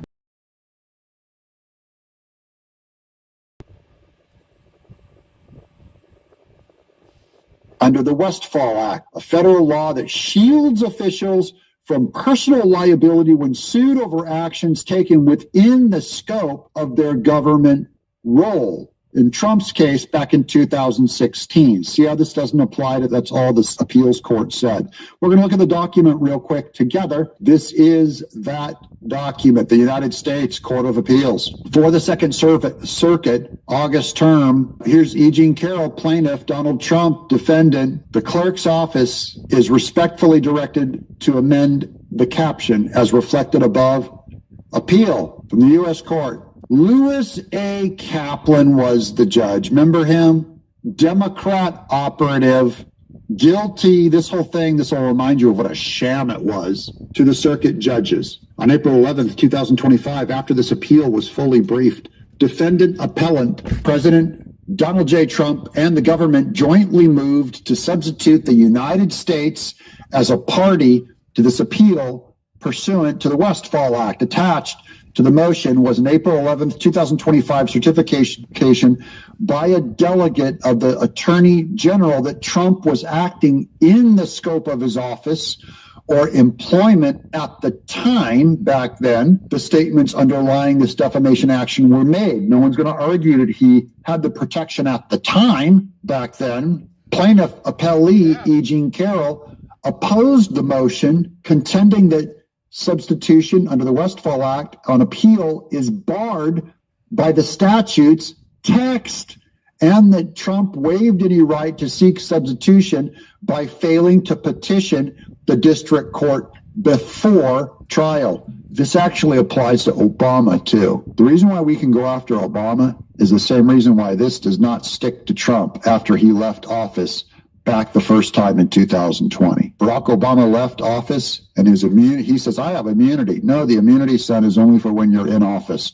You're out of office. You lost that privilege. Trump lost this privilege when he first left that office. His protection against that. Now, if there was a new personal lawsuit against him, you better believe he'd jump in line and appeal that thing and he would win on these grounds. Okay? It's complicated, but now we're all educated, and that's what's important. Don't forget Carroll's account of the alleged 1996 assault on the Bergdorf Goodman dressing room mirrors a 2012 Law and Order SVU episode. Here's another one. The Donna Karan dress Carroll claimed to wear during the incident wasn't manufactured until the years after 1996, possibly 1998 to the year 2000, 2 years after she claimed she wore it when Trump attacked her. DNA tests on the dress showed no conclusion.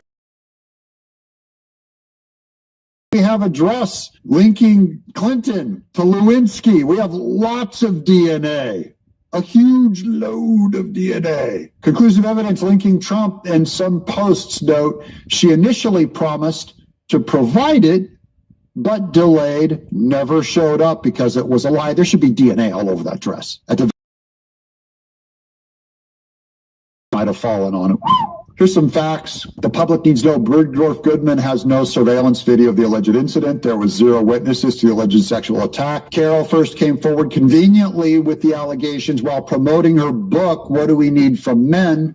What Do We Need Men For? In 2019, which featured a list of the most hideous men of my life. Carroll was unable to remember when this alleged attack even occurred. That one's a wipeout for me. How did this ever get to court? Other than Judge Kaplan is a Democrat. And Reid Hoffman, who funded the whole thing, is a Democrat who went to Epstein Island. Number 5, the Donna Karen blazer dress she claims to have worn during the allegation incident was not even available at the time of her claims. Number 6, she never came forward with the allegations over the years, despite constantly being open about sexuality, posting things that were very, very sexual in nature on social media, many of them which Trump has shared. They include remarks such as, how do you know your unwanted sexual advance is unwanted until you advance it? Eugene Carroll wrote. Number 7, she said she was never AR'd, telling the New York Times podcast and the Daily, every woman gets to choose her word. Every woman gets to choose how she describes it. This is my way of saying it. This is my word. My word is fight. My word is not the victim word. I like that. I have not been to me. I fought. That's the thing. Whatever. Number 8, she named her cat Vagina. Number 9, Joe Tacopina. 2023, that Carol's entire story was incredible similarities to the 2012 episode of Law and Order. It was lifted from a Law and Order. And number 10, speaking of shows, Carol loved Trump's show, The Apprentice. I was a big fan of that show, very impressed by it. So she's a super fan, stalker. Number 11, Carol made a joke associating sex with Bergdorf Goodman in a November 93 edition of Elle. I got a lot more stuff you'll come. Think of all the places that could expose you to identity theft. If something happens, LifeLock provides joke associating sex with Bergdorf Goodman in a November 93 edition of Elle, which was before the alleged Trump attack took place. She claimed that she wanted to be groped in there. And lo and behold, she accuses Trump of it. That happened 2 years later. Trump is financially backed by anti-Trump Democrat mega donor Reid Hoffman, who has openly admitted to visiting convicted sex offender Jeffrey Epstein's private island. Number 13, Democrat Party activists back her as well. All the activists are on board with her. It was purely for political reasons. Number 14, the lawsuit was only able to proceed after Democrats created the Adult Survivors Act in 2022, lifting the statute of limitations, changing the law to get Trump when he decided to run for office. Number 15, Carol once said, most people think R is as sexy. Insane. But wait, there's uses of power. And his latest move to supersede local law enforcement by deploying the National Guard to Washington, D.C. is no exception. This is rolling this right into today's Washington, D.C. news. Trump is once again playing political games using service members and federal law enforcement officials. Remember that. They're bringing it in. And then Coach Julio says, which president of the he asked Grok, which president of the United States has the most convictions, civil and criminal, and indicted the most in history? The Democrats are trying to pin him on it, and we have Republicans defending him, saying, look, Trump was purely pursued for political reasons. Here's Grok. Donald Trump has the most convictions and indictments among U.S. presidents. 34 criminal felony convictions. None of them legitimate, all of them political. This is lawfare. That's my case. The Democrats are going to probably try and sue Trump for the same thing with Washington, D.C. as they did with Eugene Carroll. 2024 New York hush money case upheld. 2025 Civil Liabilities Act, Eugene Carroll, Trump organization fraud, and 4 indictments with 88 charges. No other president has faced criminal indictment or a conviction. You might be saying, Doug, why are you bringing this up? What are you on the other side? No. None of these convictions are sticky. None of them are true. Stacking up convictions against Trump isn't proof that they're true anymore. It's proof that they're all false because they came from Democrat politics. Because I don't want to leave you tonight with a bad taste in your mouth, I thought I'd show you this serviceman coming home and greeting his son, because this one kind of jerked a tear out of me. We're going to watch. I actually have to turn the music down because it's a Queen song. But look at, how would you like, these are our servicemen. These are our heroes, including our National Guard, Army, Navy, Air Force, Marines, our people. Look at him, my hero. Picks up his son. His son is taking his first steps to his dad, even though He's handicapped. And look at that dad. Look at the pride in that dad. I just wanted to scrub all that E. Jean Carroll out of your mind and put this thought on you. Our father, my dad, I was an artist. He was an army man.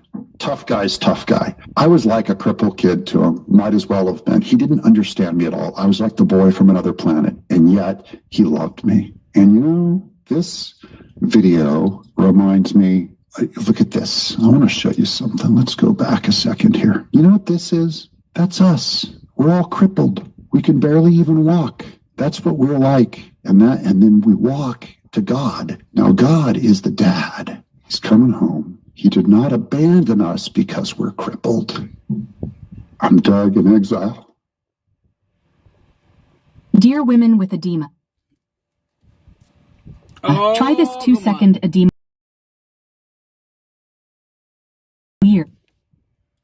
Hillary Clinton is toast. That's good news. I'm going to give you all the evidence of the most recent indictments on her, but not so much indictments, but they're going to be interviewing her. And we're going to end this whole show on how we could finally crack open the Clinton Foundation. This is brand new. Welcome to Doug in Exile. This is where the happy patriots are. I do this for you. I just got a message from one of my viewers. It said, I'm a quadriplegic and I live on $900 a month and I watch your show. I'm just saying, my audience is cool. I do this in service to you. I love it. It's also my full-time job. And what a blessing. What a blessing this is. Isn't America great? America is just the greatest thing I can even imagine. That's why patriots, we fight for it. We are the best country in the world. And that means hate and evil want it destroyed, ruined. This week's going to culminate in Friday with Trump meeting with Putin in Russia. That's what I believe this whole week is getting to. But first, we're going to do some Hillary Clinton work. Through the eyes of J.D. Vance, he believes there should be indictments. It's coming. It's coming. Hold tight. Do you want to see indictments? I absolutely want to see indictments, Maria. Look, of course, you got to have the law follow the facts here. You don't just indict people to indict people. You indict people because they broke the law. But if you look at what Tulsi and Kash Patel have revealed in the last couple of weeks, I don't know how anybody can look at that and say that there wasn't aggressive violations of the law. What they basically did is they defrauded the American people in order to take Hillary Clinton's presidential campaign talking points and the American people, defrauding the intelligence agencies, lying about what the intel said. They would take something that supported it and exaggerate it. They took anything that actually contradicted that narrative and they buried it deep. And through that, they actually laundered Hillary Clinton's presidential campaign talking points through the American intelligence services. That's a violation of the people's trust. That's a violation of what our intelligence services should be doing. They needed the intelligence services to add credibility to Clinton's ridiculous claims. That's the worst thing that you can do. That's why the FBI, CIA, I was calling 2 years ago for them to be dismantled because they were so corrupt. Instead, they're trying to clean them up. We have lots of firings over at the FBI, which is correct and needed to get that gangrene out. You know, if you don't cut the gangrene off, you're going to lose another fresh finger next to it. But they needed the intelligence services. That's what's so evil about that, because remember, and Barack Obama, Joe Biden, they stood on the authority of the FBI to say, oh, are you telling me our intelligence services are politicized? Even they agree that the Russia thing is real. See, they used their credibility. Now, when you use your high standard and high standing in society and your credibility to promote a lie, the lie is obvious. That's going to go away. But you deserve to lose your credibility and your standing. And that's what happened. The FBI has to repair its own credibility before it can even function again. And I absolutely think they broke the law. Bothered the American people. What do you want our intelligence community to be doing? I want them to be catching bad guys. I want them to be making sure that terrorists aren't going to kill innocent American civilians. I don't want them laundering Hillary Clinton's campaign talking points into the American media and giving them this air of legitimacy. It is sick and it's disgusting. It hurt the intelligence community, it hurt the American people, and it hurt the first Trump administration. We've got to have consequences for it, or we're just going to see the same play repeated again and after. So we're going to call it consequences instead of revenge. It's consequences of what you did. You have to, even before you try and do plea deals and things like that, first you have to be found guilty. And the consequences are coming. They are coming in hard. This is a piece I found this fascinating. I hadn't seen it before. This is by active military. This is Buzz Patterson on Hillary Clinton. He says, as some of you know, I was the Air Force military aide for Bill Clinton, lived in the White House. I traveled everywhere they traveled and carried the nuclear football. As such, I was always in close proximity to both Bill and Hillary. You guys, you're not hearing this story on anywhere else, so I hope you'll subscribe. If unique, one-of-a-kind look at Hillary Clinton. I did not know. The guy that carries nuclear football, they have the nuclear codes in it. That little satchel. President goes in case you have to go, nuke, open the satchel, let's go, boop, boop, boop, fire the nukes. Among the military who served in the White House and the professional White House staff, the Clinton administration was infamously known for its lack of professionalism and courtesy, though few ever spoke about it. But when it comes to rudeness, it was Hillary Clinton who was the most feared person in the administration. She set the tone from the very first day in my assignment. She was... Sorry about that. AC on. Getting a little work in the White House. My predecessor warned me, quote, you can get away with pissing off Bill, but if you make her mad, she'll rip your heart out, unquote. What a likable person. I heeded those words. I did make him mad a few times, but I never really pissed her off. I knew the ramifications. I learned very quickly that the administration's day-to-day character, whether inside or outside D.C., depended solely on the presence or absence of Hillary. Her reputation preceded her. We used to say that when Hillary was gone, it was a frat party. When she was home, it was Schindler's List. The Holocaust, in my first few days on the job, and I remember I essentially lived there, justice system, rules for thee, but not for me. She instructed the senior staff, including me, that she didn't want to be forced to encounter moving through the halls, be as inconspicuous as possible. She did not want to see staff and be forced to interact with anyone, no matter their position in the building. Many a time, I see mature, professional adults working in the most important building in the world, scurrying into office doorways to escape Hillary's line of sight. I'd hear whispering, she's coming, she's coming. I could be walking down a West Wing hallway, midday, busier than hell, people doing the administration's work, whether in the press office, medical unit, wherever. She'd walk in and they'd scatter. She was the Nazi school marm. And the rest of us were expected to hide as though we were kids in trouble. I wasn't a kid. I was a professional officer and a pilot. I said, I'm not doing that. This is what I hate, man. You always know how someone treats their cleaning lady, their lawn care, the homeless, the parking lot attendant at church. Do you wave to them? Do you only go up and shake the pastor's hand? Oh, yes, sir. Yes, sir. Here's this person.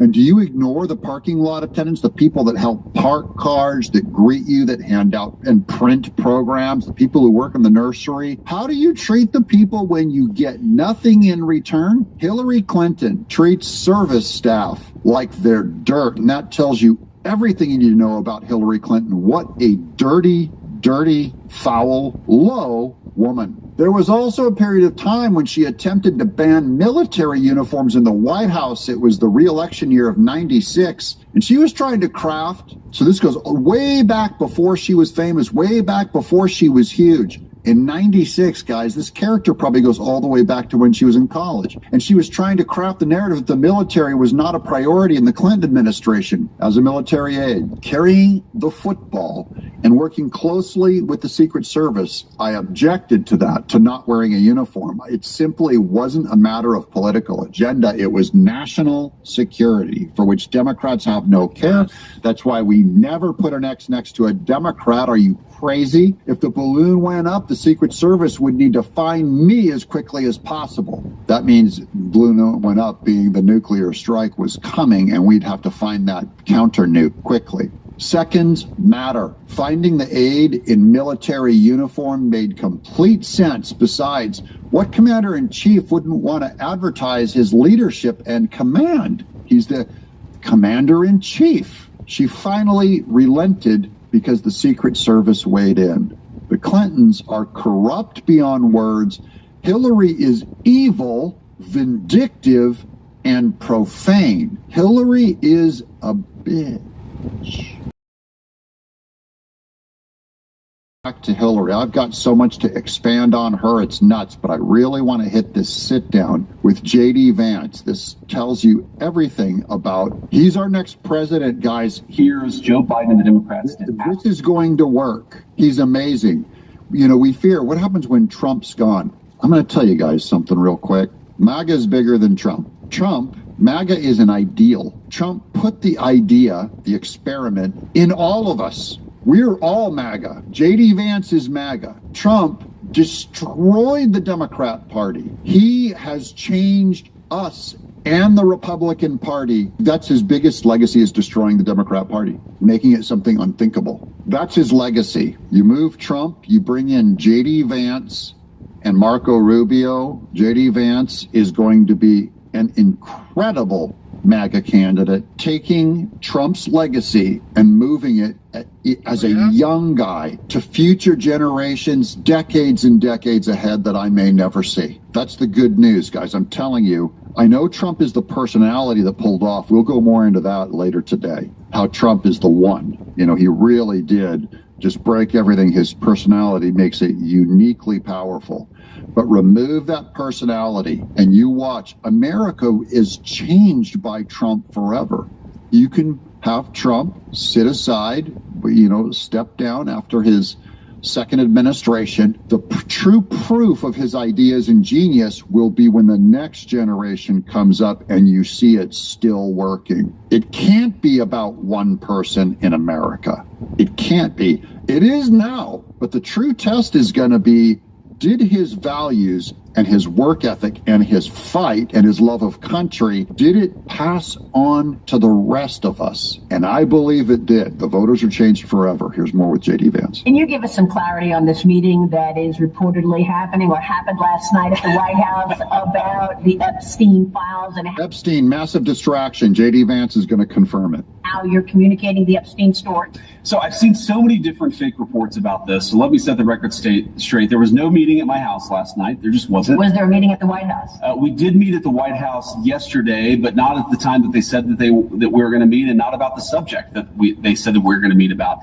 We have a guys. Why aren't the White House meeting right now on the Epstein files and flipping out and going, we have to find it, we have to do this? Because you've been told by media that's the only story there is. These people have work to do. They're saving the world. Great FBI director and a great Department of Justice lead, Attorney General Pam Bondi, and we met to talk about how to ensure we have justice for the American people. We actually didn't talk about the Epstein issue at all. That was never meant to be the subject of the meeting. And it's one of those things where I guess somebody leaked a calendar entry maybe, and then people assumed that it must have been about Epstein, even though it had nothing to do with Epstein. On the Epstein issue, what the president has said very clearly, because we've had other meetings about that, is that he wants us to be fully transparent and he wants the credible information out there. So we're working to compile the thousands and thousands of documents that are out there for full transparency. But now this is all I need to know about Epstein, and I'm happy with it. Trump said, we're going to release all the documents. We're going through them all. There's thousands of them. Resources on this thing. I'm not saying I'm soft on the crimes committed. I want all those people strung up, put in prison for life, fine. But guys, there's bigger things than Epstein. You can win the Epstein scandal and expose everyone and lose your country, lose the future, destroy your children's economic future. Not worth it. So all I need to know is what J.D. Vance said. Trump wants a truly transparent administration. I trust him on that. They're going to go through all the Epstein stuff. They're going to give it to us. It's going to come out. It is not by far even on the top 20 most important things in this country right now that this administration needs to stay focused on. Trump's meeting with Putin on Friday to end a war and stop 400,000 people, 20-year-old men, from being killed. That's important, guys. I know, I get it. Epstein has the biggest scandal marketing across the last 8 years as we've ever seen. That's fine. But, I trust Trump is going to deal with it and give us what we need to know. Do you trust him? I have to say, Maria, I laugh at the Democrats who are now all of a sudden so interested in the Epstein files. Oh, yeah. For 4 years, Joe Biden and the Democrats did absolutely nothing about this story. We know that Jeffrey Epstein had a lot. This should tell you everything you need to know, too. The Democrats were not interested in this thing under Biden. They know this is only to be picked up. Nothing else to run on that's hitting through the media. They can't get anything to stick. The only thing that sticks is Epstein. So they're going, okay, now we care about Epstein this week, and we'll get everyone on board with the Epstein scandal. And now President Trump has demanded full transparency from this, and yet somehow the Democrats are attacking him and not the Biden administration, which did nothing for 4 years. Was it the right move for Comer to send subpoenas to the Clintons? It absolutely was, and it drives home how, while the Democrats have tried to make this Epstein thing about... Come on. Let me tell you something. Let me tell you something. Somehow, while the Democrats have tried to make this Epstein thing about anything but the fact that Democrat billionaires and Democrat political leaders went to Epstein Island all the time, who knows what they did, but it's... I know what they did. Totally reasonable to ask these questions. What you saw in the House's subpoena is they are trying to investigate all of the things related to this particular case. I know a lot of Americans want answers. I certainly want answers. And I think James Comer and the team of the House, they're doing the right thing. And of course, we know that Clinton, or allegedly he went to the island 26 times, 28 times, totally. Take on growth and this moment in time. So that involves Hillary Clinton. They're going to subpoena her about Epstein. I wish they were subpoenaing her and spending more time on the Clinton Foundation and on the Russia setup, Russiagate setup. Breaking after a long hiatus, Hillary Clinton is suddenly soliciting supporters for donations in a new e-blast from her nonprofit Onward Together, which directly launders all of its money to Act Blue. Okay, Onward Together doesn't take in any money and spend it itself. Goes to Act Blue. She formed in 2017, including a long, sappy letter from Hillary. The email provides a New York post office box and sends money, plus a link to Act Blue. We're going to look at what she actually sent out. Look at this. This is the big question. What is she raising money for? I'll tell you what Act Blue is raising money for right now. Redistricting, keeping the Democrats funded as they leave Texas. So this is it involves Hillary even in funding that redistricting, gerrymandering, to have Democrats do it more in their states and to obstruct doing their job in Texas. Here's her letter. Donate to Onward Together today. This went out to her email list, which probably has millions and millions of Democrats enslaved under her witch-like incantation spell that she sends out on this email list. Donate to Onward Together today. Founded by Hillary Rodham Clinton in 2017, Onward Together is dedicated to advancing the vision that earned nearly 66 million votes. Lifting up emerging organizations. Oh man, can you imagine those organizations? They all have a pentagram as a logo. And leaders who are fighting for our share. Democrats say their marketing, you can always just reverse it. It does not defend our democracy. It attacks our constitutional republic. Your donation will help support efforts to mobilize voters, safeguard voting, blah, blah, blah. Okay, fine. It's all being washed out to Act Blue. And just so you know, what is Act Blue? Act Blue is often viewed as a shadowy powerhouse in Democrat fundraising a nonprofit platform that has funneled billions in small dollar donations, over $16 billion since 2004, to left-wing candidates, PACs, organizations, enabling Democrats to outpace GOP grassroots efforts and pursue aggressive political strategies like redistricting battles. That's what Hillary has. They called it out, going, Hillary, you got to get some money into Act Blue quick. It's plagued by potential fraud because Act Blue hasn't been investigated enough, including unverified donors, foreign contributors, as highlighted by President Trump's 2025 memorandum, ordering an investigation into the platform and subsequent House subpoenas probing illegal activities. That's coming too, guys. Act Blue. We got to take it out. Hillary Clinton's recent fundraising push through her Onward Together nonprofit, which directs donors to Act Blue, is seen as a desperate move amid her own legal troubles, including House subpoenas related to Epstein, potentially to bankroll legal defenses or fuel partisan fights. That's how Act Blue is a against conservative strongholds. This is what Hillary Clinton is doing. The Democrats are scared. They ran out of money in Texas when Beto O'Rourke's funding was pulled. Let's get some Megyn Kelly on Hillary Clinton. I like her. Should be in jail. Literally, Hillary Clinton should be behind bars. And so should the people who work for her who did this. This is so blatantly corrupt. She wanted to distract from her email scandal.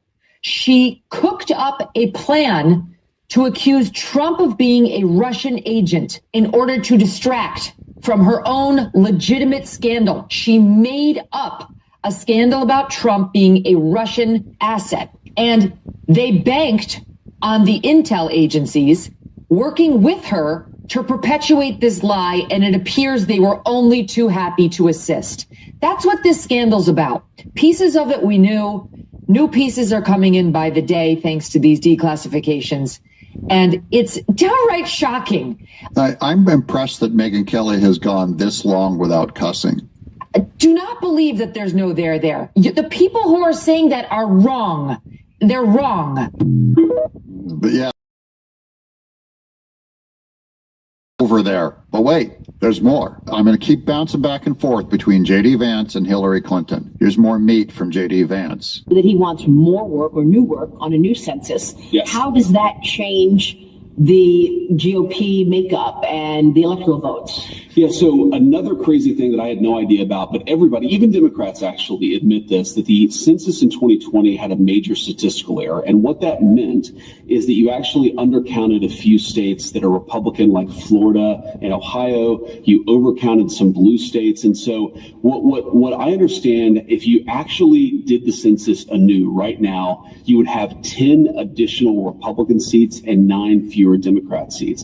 That's why Hillary Clinton is raising money for Act Blue. They have to stop that, the 10-seat switch. Democrats would never win again. They will never be able to impeach Trump. Or J.D. Vance. They'll impeach him too, by the way, J.D., because it's not about Trump's personality. It's not about the rude things he says, even though that's what they keep marketing, because J.D. Vance is not rude. He does not talk that way. He did not grab a woman by the hoo-hoo on the extra Hollywood tape. He doesn't use the F word in public. And you know what they're going to say of him? They're going to say they've already said it, J.D. Vance is a Nazi. J.D. Vance can't be trusted. J.D. Vance is weird. We have to impeach J.D. Vance. That's why Hillary's raising money for Act Blue. And really what we're living with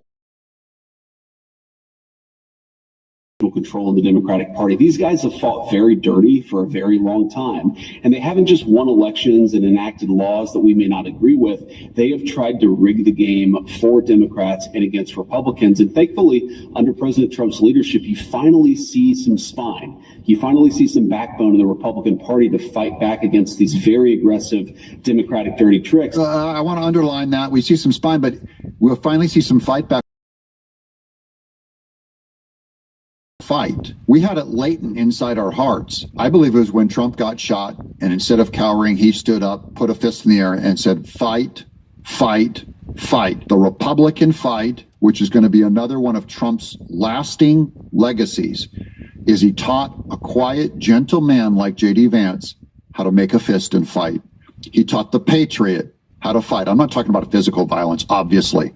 I'm talking about taking a stand instead of doing the country club, go along, I can't offend you people, I can't speak in public the way I need to. Trump gave us all a little more rudeness, a little bit of spine, a little bit of dad standing up. You stand up and you fight. Another big part of Trump's lasting legacy, thank God. But the only way for us to do it is to actually go and do the hard work to reset the scales a little bit. What we want to do is redo the census, but importantly, we want to redistrict some of these red states, and we want to make the congressional apportionment fair in this country. Again, you cannot do it unless Republicans actually take some very decisive action in the months to come. We think they will, and we're obviously supporting them every step of the way. Yeah, he's trying to get the Republicans to fight. We support you. Wait. There's more. Just the News. Oversight wants to gather evidence that could overturn Biden's pardons and executive orders. This is over at Just the News with John Solomon. House Oversight Committee Chairman James Comer says his investigation into Joe Biden's mental decline as president could be used as evidence to overturn some of his pardons. All of this shakes up information and evidence if you can remove the pardon. And for sure they have to go after Milley, General Milley, who did commit treason against Trump, saying he would call the Chinese our enemy.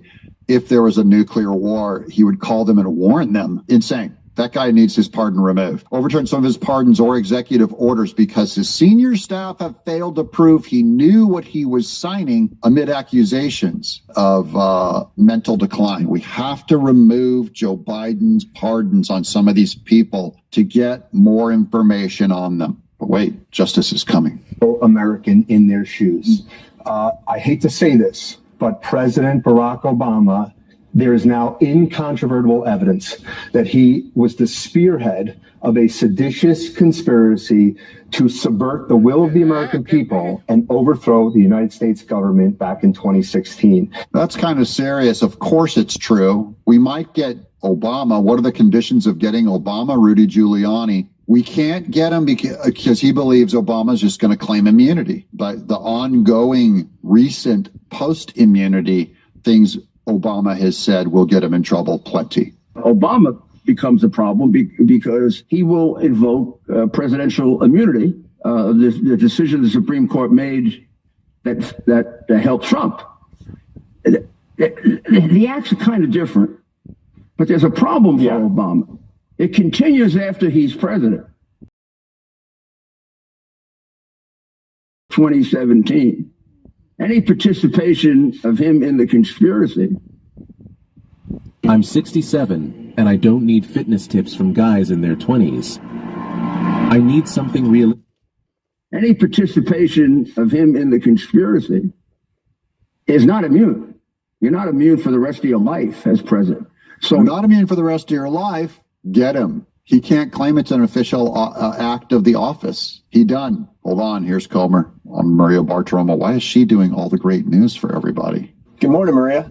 I want to first talk about these subpoenas to Hillary and Bill Clinton. When are you expecting them to come in to testify under oath? We've asked them to come in October. We've given them specific dates. What makes these subpoenas special and historical is that they came as a result of a bipartisan vote. The Democrats made a motion, like we knew they would, to subpoena the Epstein documents, which Republicans support. Scott Perry from Pennsylvania amended that motion to include subpoenas for both Bill and Hillary Clinton, as well as 6 former attorneys generals, and the Democrats voted for it. Now they're scared and trying to say they didn't vote for it, but they did. It's on record. And thank you, Democrats. You played right into Comer's hand. What a genius. That helps us in court. If the Clintons try to fight this subpoena, which we presume they will, this subpoena came as a result of a bipartisan vote, which has never happened before in the House Oversight Committee. So we're looking forward to hearing from the Clintons. The American people want to know what went on asked Bill Clinton what he saw when he was there and who all was involved. Get his emails, get his drives, and look on the drives for the Russian collusion hoax. That's my theory on that. Let's work on this. But wait, there's more. This is new because we haven't even touched the Clinton Foundation yet. And that is something we can go after with Hillary. Yeah, there's a little bit of timeline. I know some of the subpoenas that went out, those are set to make their way into D.C. Towards the end of August, perhaps even September. But I've also heard, hey, even though we got these subpoenas and we're going to bring them in for questioning, getting indictments is one thing, getting a conviction on some things are another. And if you turn your attention to all of the Epstein information with Bill and Hillary Clinton coming in here as well, there's a lot to uncover there. It's a lot to unpack with this investigation. I've got some sources, some independent journalists that have really put a lot of time in this. Look out for money laundering charges and the interest going towards Hillary and Bill Clinton.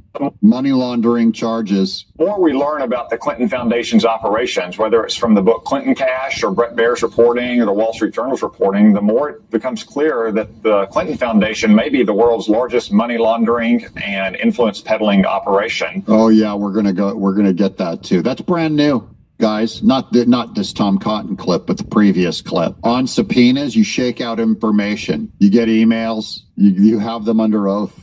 They can ask them anything. Healing is coming. I'm sorry this is so long, but there's so much news on Hillary today. I had to do like this one stop shop for you guys to see that Hillary is so much bigger than just Epstein.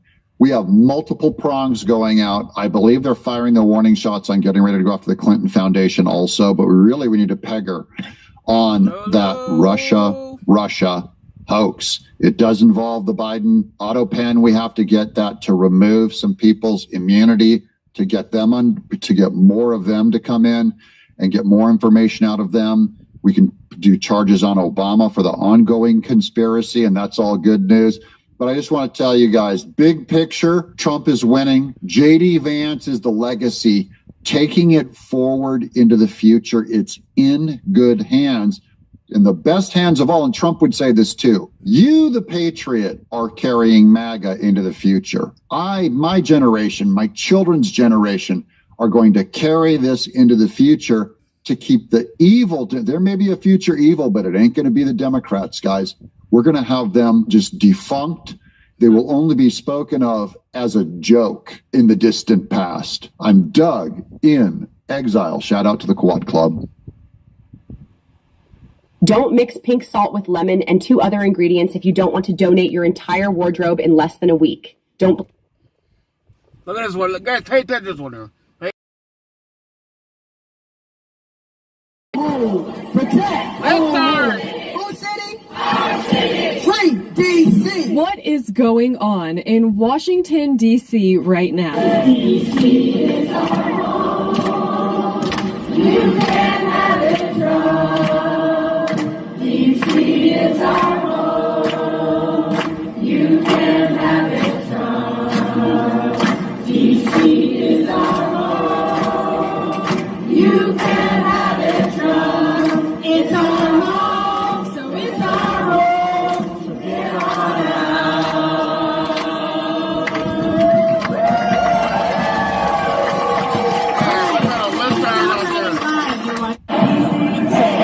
Here we have some people who are struggling to come to terms with the election still, with signs saying that Trump must go. But what is this all about? You're going to see another protest video here in just a second, but what are they so upset about, you wonder? And worse. This is Liberation Day in D.C., and we're going to take our capital back. We're taking it back. Under the authorities vested in me as the President of the United States, I'm officially invoking Section 740 of the District of Columbia Home Rule Act. You know what that is? And placing the D.C. Metropolitan Police Department under the people that will be directly involved with that.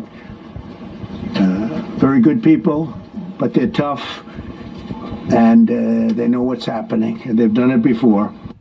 Okay, so he says that it's Liberation Day, and when he said Section 74, maybe not everybody knows what it is. And so it says that it grants the president the authority to federalize the Metropolitan Police Department under specific emergency conditions. And so I want you guys to understand that he is cleaning up Washington, D.C. And I just saw a clip of Trump saying something that makes total sense. He said that his dad used to tell him, never enter into a restaurant if it has a dirty door. Because if the door is dirty, then the kitchen is also going to be dirty. And that is the same for houses. If it's dirty on the outside, probably dirty on the inside. And so he's saying that if our Capitol looks like crap and it's riddled with crime and drugs, then people are going to assume that the rest of the country is like that. And honestly, in some ways, it is. And so it is a great place to start, because once our capital is cleaned up, we can begin cleaning up the other cities throughout our country. And that would be good for all of America. So it is insane that these people are saying free DC. Yeah, we need to free DC of crime. We come in,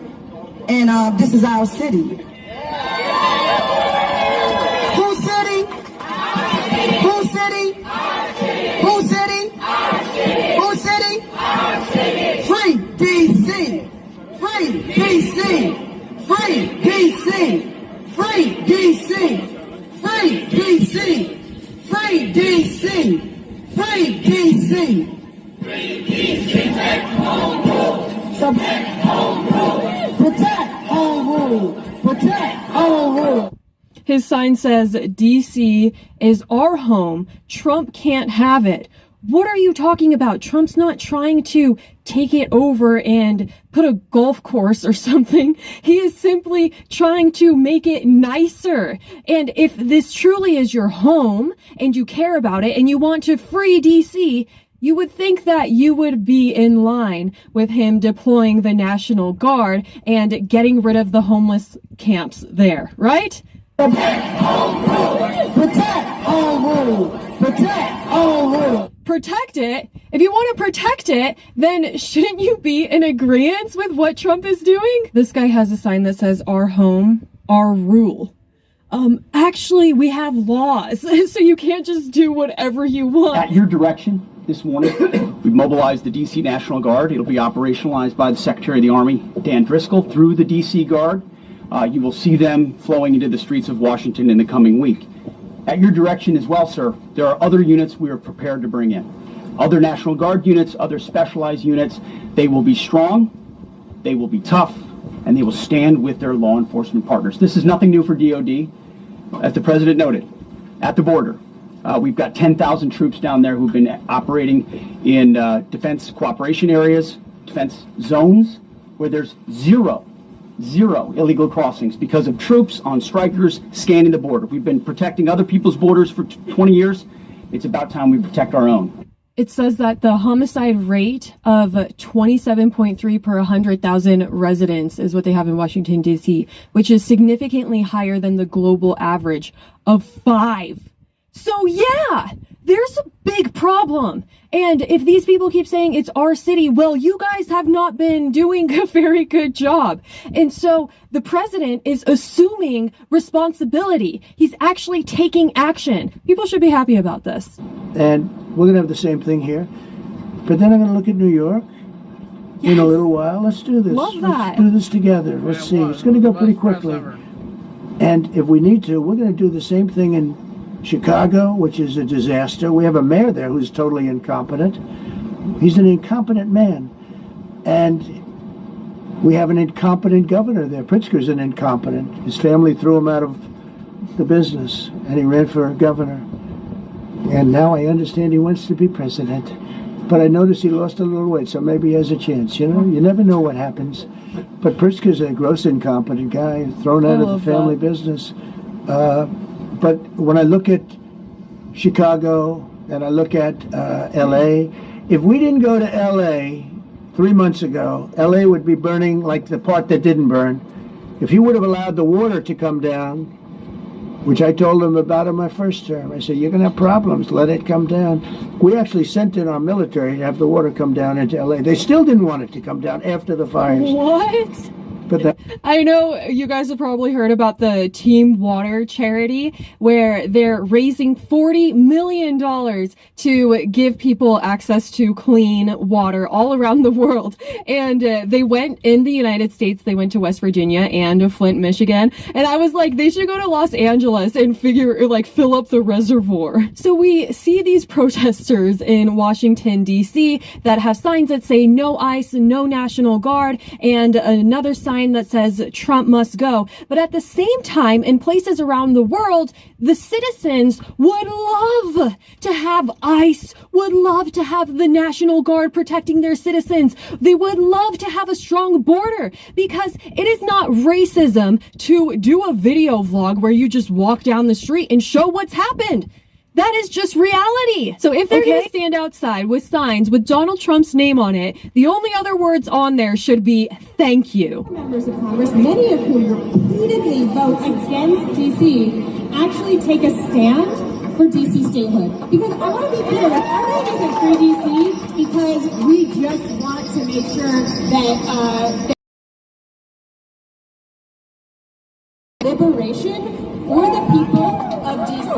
This is not of D.C.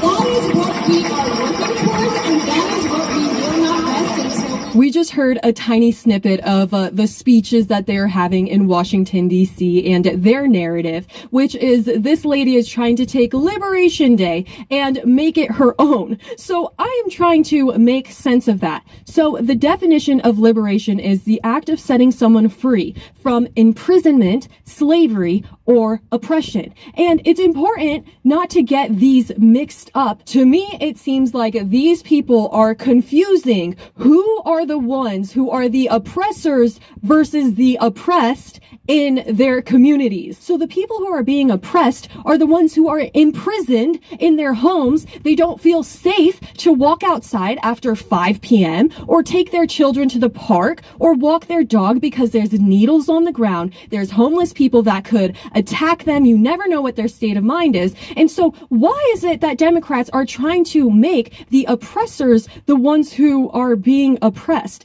Liberation Day makes perfect sense as it relates to Donald Trump because he is setting us free from the crime. And it is so true that you become the around drug dealers, criminals. We don't want our families involved in that stuff. Please make sure that you guys are subscribed to my channel and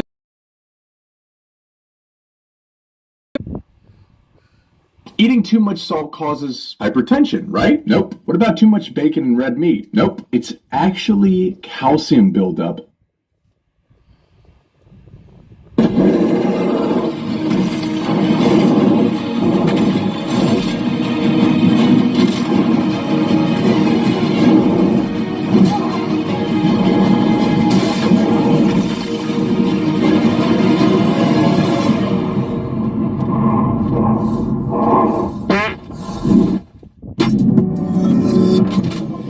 What's up, guys? Benny. Honeymoons don't last forever. Reminder that Bill Maher had a dinner with President Trump where he praised him as gracious and measured and saying it wasn't as effed up as I thought. This went thermonuclear viral along with the photo that Bill Maher shared of himself having a shaky cocktail and I think a cigarette there, and Donald Trump giving them a tour of the White House, Kid Rock and Dana White in attendance. Bill Maher saying that even though he has simped for the Democrat Party, no Democrat president has ever invited him to the White House. And there have been quite a few in Bill Maher's lifetime. It was only Donald Trump who did that he and Donald Trump didn't agree on everything. But it was, as he says, a gracious dinner, and he really liked the person who he met in Donald Trump. But now the warning is engaging in rage bait against the Trump administration, and Bill Maher has to follow suit. They can't help themselves. Can burn you. ICE is offering a $50,000 signing bonus for new goons, says Bill Maher. You could put a porch on your house. Good luck finding anyone to build it. Ah, yes, the tried but true. We need criminal aliens to do slave labor, to do usury labor for us, exploitative labor. That's why we need to bring in criminal migrants from the third world to do cheap porches and do cheap work so we can have cheap vegetables right out of our garden. Like, this is amazing. Everyone says it. Nancy Pelosi, Jerry Nadler, they push them just a little bit and they'll be like, well, we need illegals because we need our fruit picked. It's like it really is like chattel slavery to these people. And that's why they're okay with human smuggling. They're okay with the inhumanity of it. But Bill Maher going on his bullshit. Here we go. To be fair, we are getting billions of dollars back from the tariffs into the government coffers. That because we have to fix the trade imbalance, and we are using that money, of course, to fund ICE. So we can deport all the workers who would be making the stuff that would export and fix the trade imbalance. If all this seems counterintuitive to you, it's because Jeffrey Epstein wasn't at your wedding.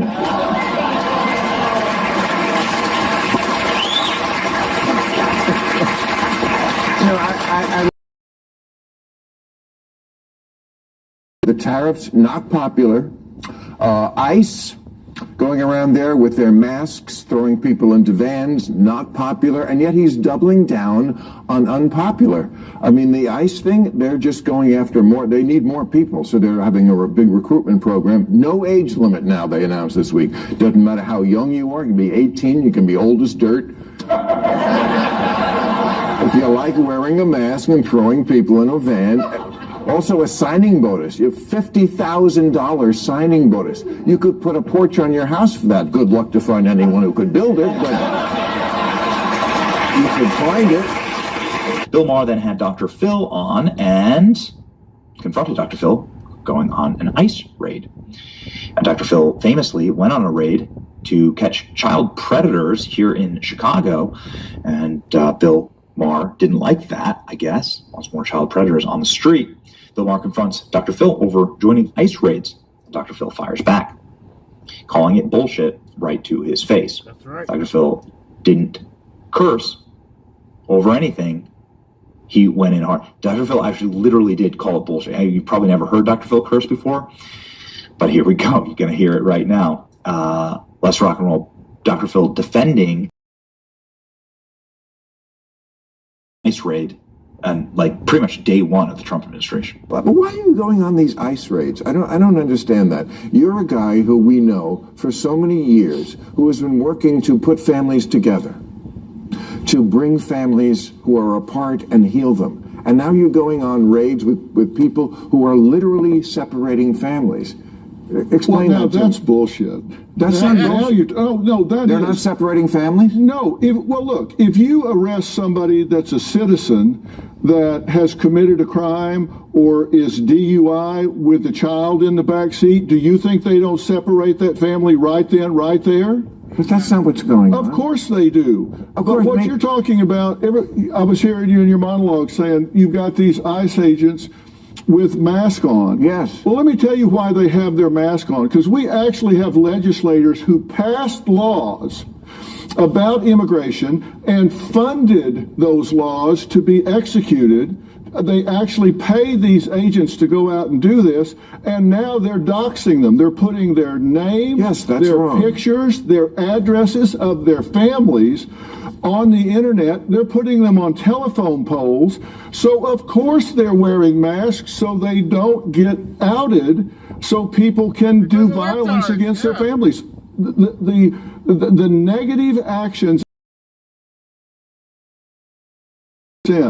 in the last several months, 130% violence against them, and why them? They didn't make the laws.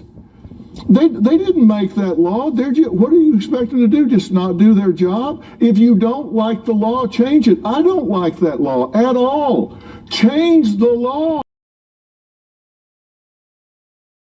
It's the law. No, I'm just asking. I'm not trying to. What I'm going on, I've looked at these files. But I don't like hunting. I don't go out with hunters, you know. But they've got 12. No, wait a minute. They've got, the ICE raids I've been on, I've seen the files. They've got a rap sheet, 12, 14 different cases long of child predators. that they're taking off the street. These are the worst first that they're taking off the streets. Who would want them back in their communities? We all agree with that. Dr. Phil.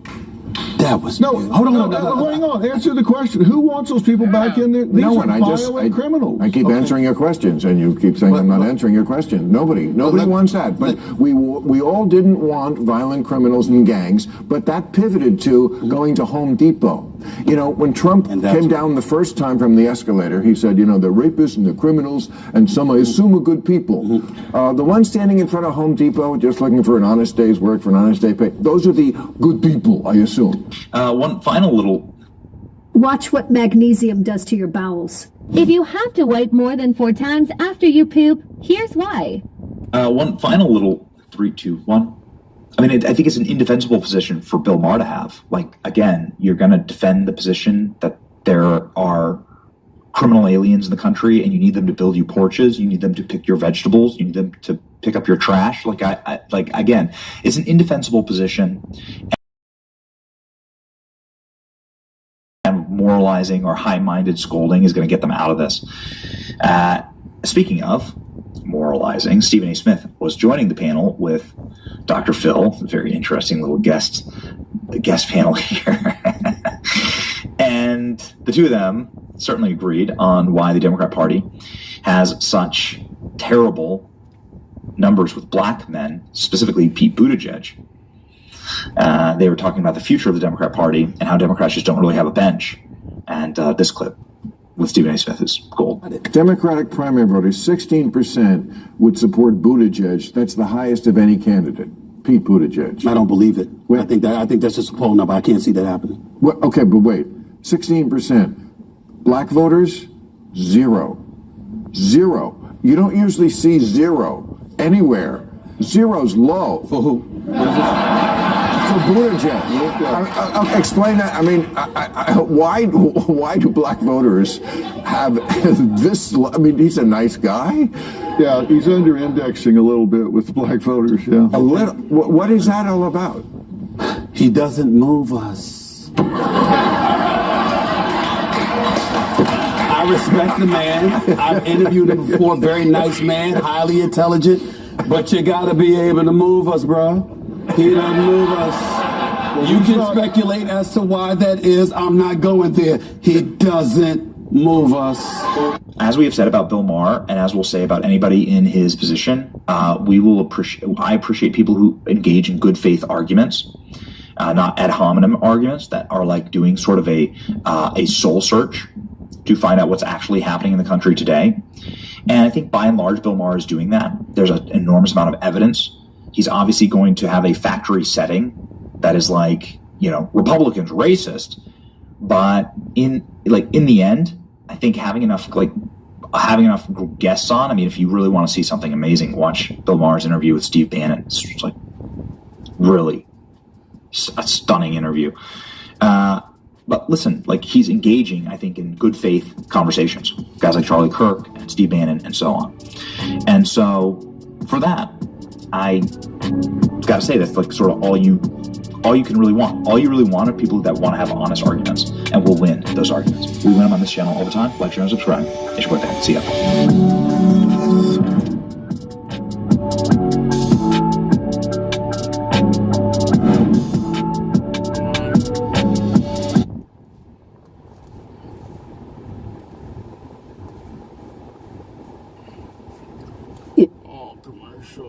Commercial.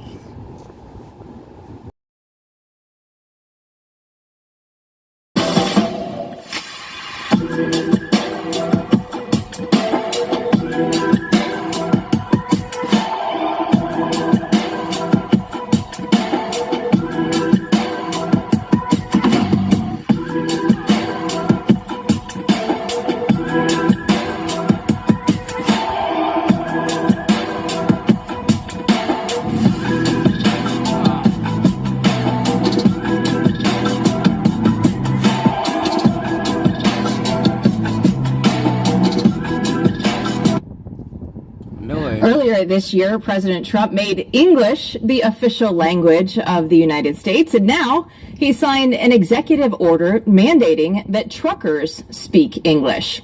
Yeah. Press Secretary Caroline Leavitt spoke about the impact of truckers who don't speak English earlier. Watch. And then the third executive order, which actually speaks to the heart of your question earlier about the Uber drivers, will be a order directing the Department of Transportation to include English literacy tests for our truckers. This is a big problem in the trucking community that, unless you're in that community, you might not know. But there's a lot of communication problems between truckers on the road with federal officials and local officials as well, which obviously is a public safety risk. So we're going to ensure that our truckers, who are the backbone of our economy, are all able to speak English. That's a very common sense policy in the United States of America. So the president will be signing that later this afternoon. So here to break it all down for us is Gord McGill. He's a trucker, a writer, and the author of the upcoming book, End of the Road. So Gord, thanks so much. We saw your thread where you were going through and actually talking about truckers needing to be able to speak English and how it's actually killing a lot of people. And you actually tweeted at Matthew and I. So we're so appreciative for you highlighting this problem out there on X. So explain for us what's going on right now. Well, thank you very much for having me back. I was with you guys a couple months ago. What's happening is that this executive order overturns a memorandum that was put in place by the Federal Motor Carrier Safety Administration in 2016 in the waning days of the Obama administration. And what they had done is they had taken a law that's on the books, federal code, saying that all CDL drivers must be proficient in the use of English.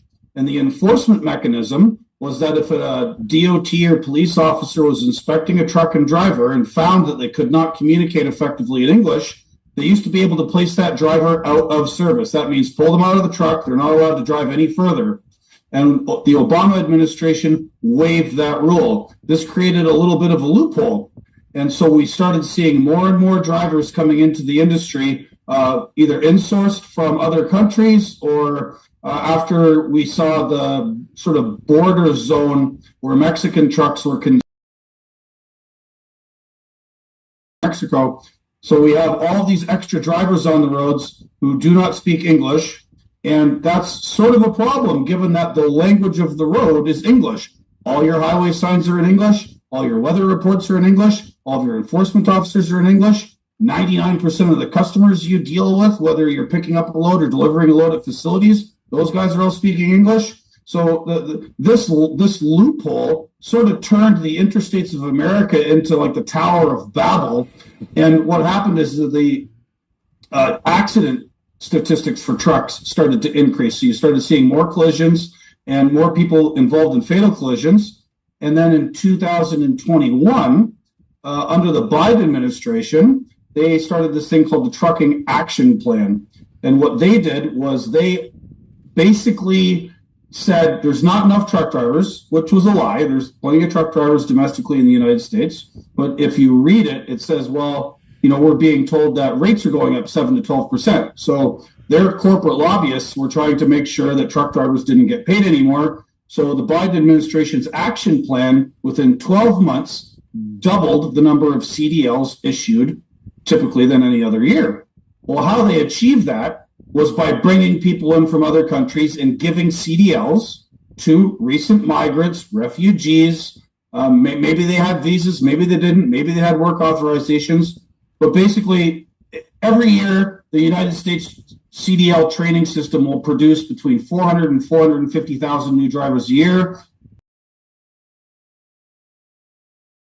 And a lot of these folks were from other countries, didn't speak English. And as the freight recession started in 2022, right? So there was a COVID demand spike, which is why Biden did this trucking action plan. And then that dissipated. And we've been in what's called a freight recession basically for the last 3 years. And American legacy trucking companies, mom and pops, medium-sized carriers, have been going out of business left, right, and center for the last 2 or 3 years. But this number of in-source drivers remains the same. And more of them are getting in accidents. Like the statistics show an increase year over year since 2016, since this loophole was open, and it's been going higher since 2021.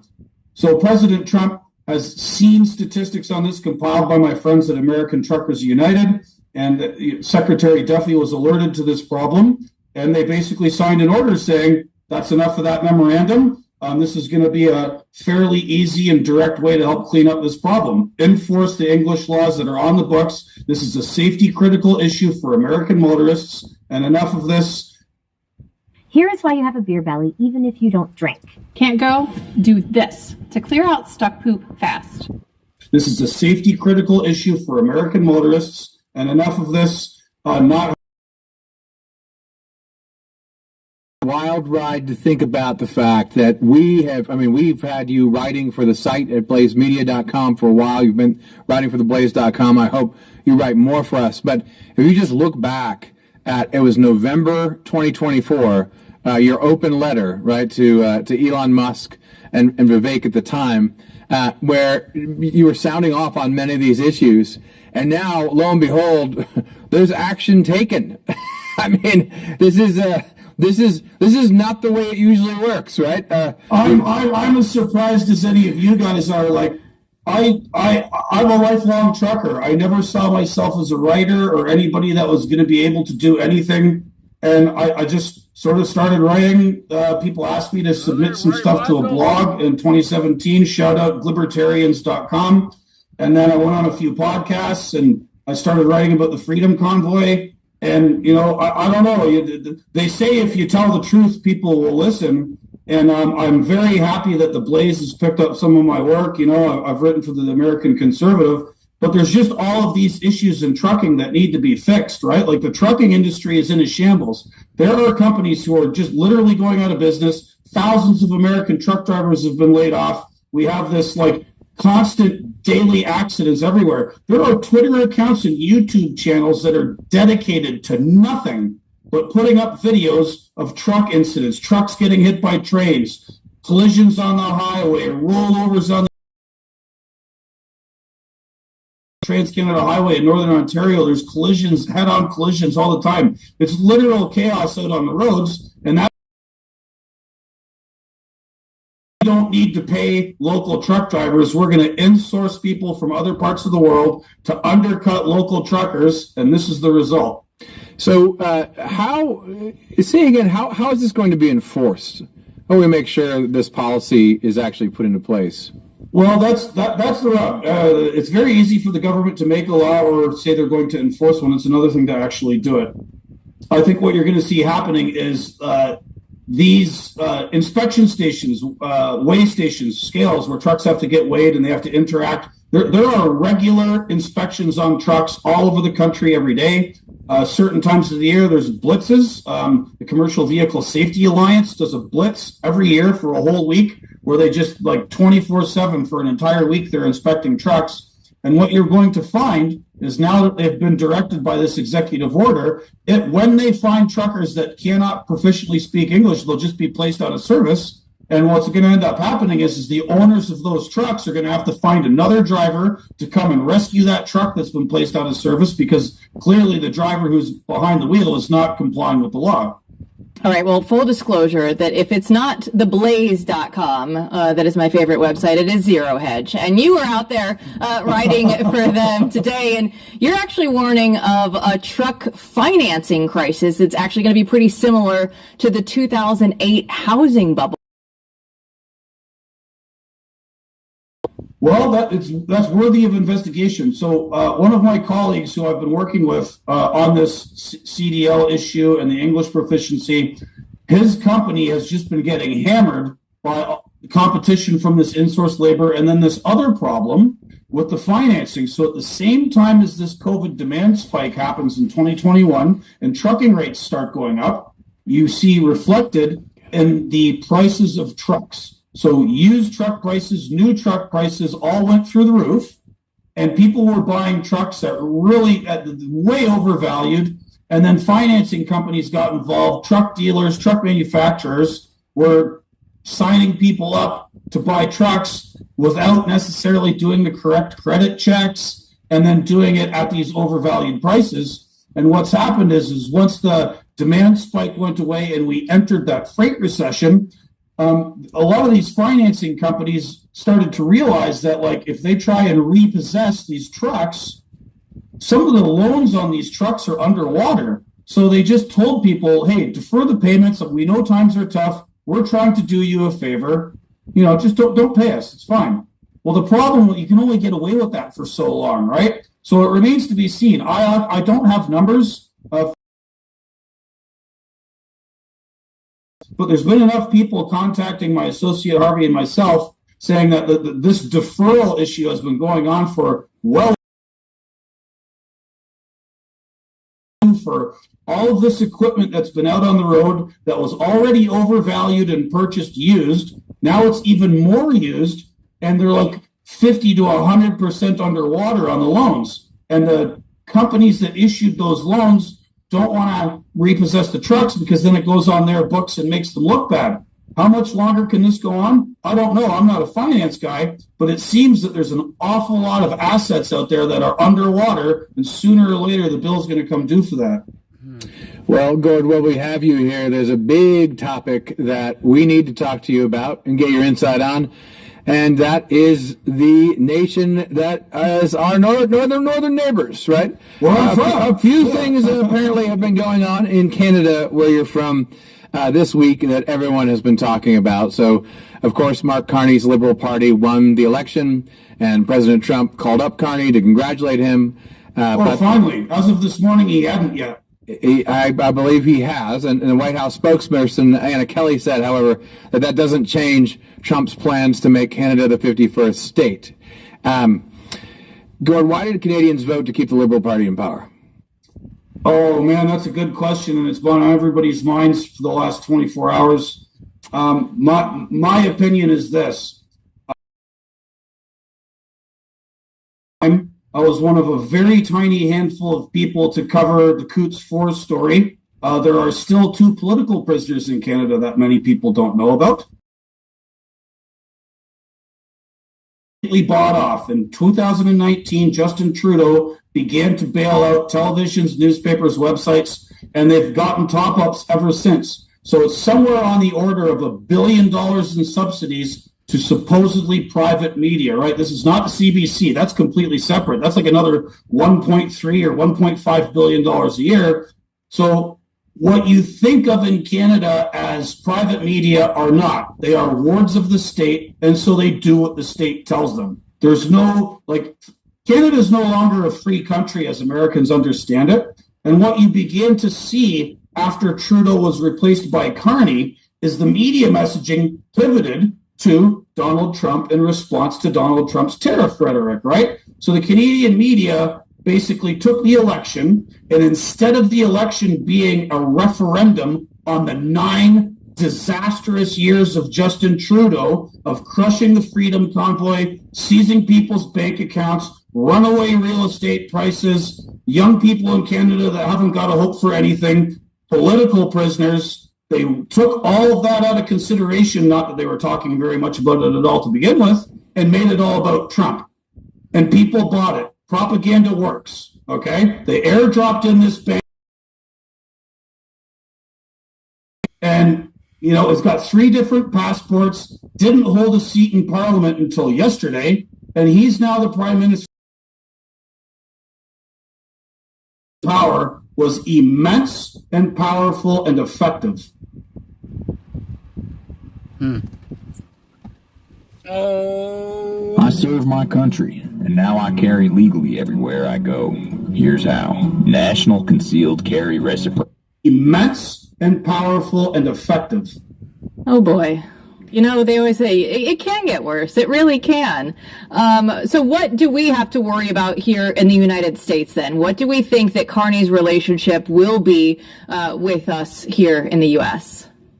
Well, I mean, obviously he's probably going to have a somewhat antagonistic relationship to Trump. You know, like, Trump's not blameless for this, right? Like, coming out of the gate and launching tariff wars with people, whether or not he means it or he's serious about it or he's doing the 4D chess, I don't know. But, like, obviously this stirred up a nationalist fervor in Canada, which previously was ignored because Trudeau claimed Canada to be a post-national state. So that's had to come back in order for them to get Carney in the prime minister's chair. And, there's going to be ongoing negotiations about trade issues for sure. I don't want to comment too much about Mr. Carney. Again, he's an unknown. The guy was in charge of the Bank of Canada and then in charge of the Bank of England. As far as I know, he until very recently lived in New York City. It's sort of hard to read what he's going to do. So what do you think Trump should do moving forward? Like, well, if you were advising the president, what would you tell him? Oh.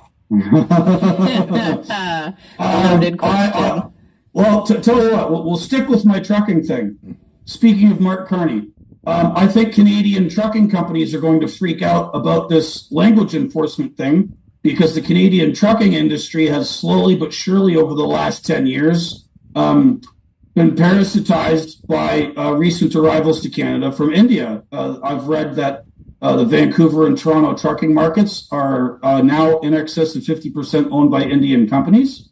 And you can get your Class 1 license in BC or Alberta or Manitoba in Punjabi, and you can do that in Ontario as well. So when these enforcement operations start, Canadian trucks that are operating in the United States are going to have a little bit of a problem, specifically with those drivers who have a hard time with English. And I would think that Mark Carney or his underlings are going to bring this up. And I would advise President Trump to tell Carney and those carriers to pound sand. Go take an English as a second language course and learn how to communicate with the citizens of the country in which you are transporting goods. Very well said. See, there was nothing to worry about there. Gord is a great follow on X, by the way. Everybody go out there and follow him, and that's why we love publishing his stuff at theblaze.com.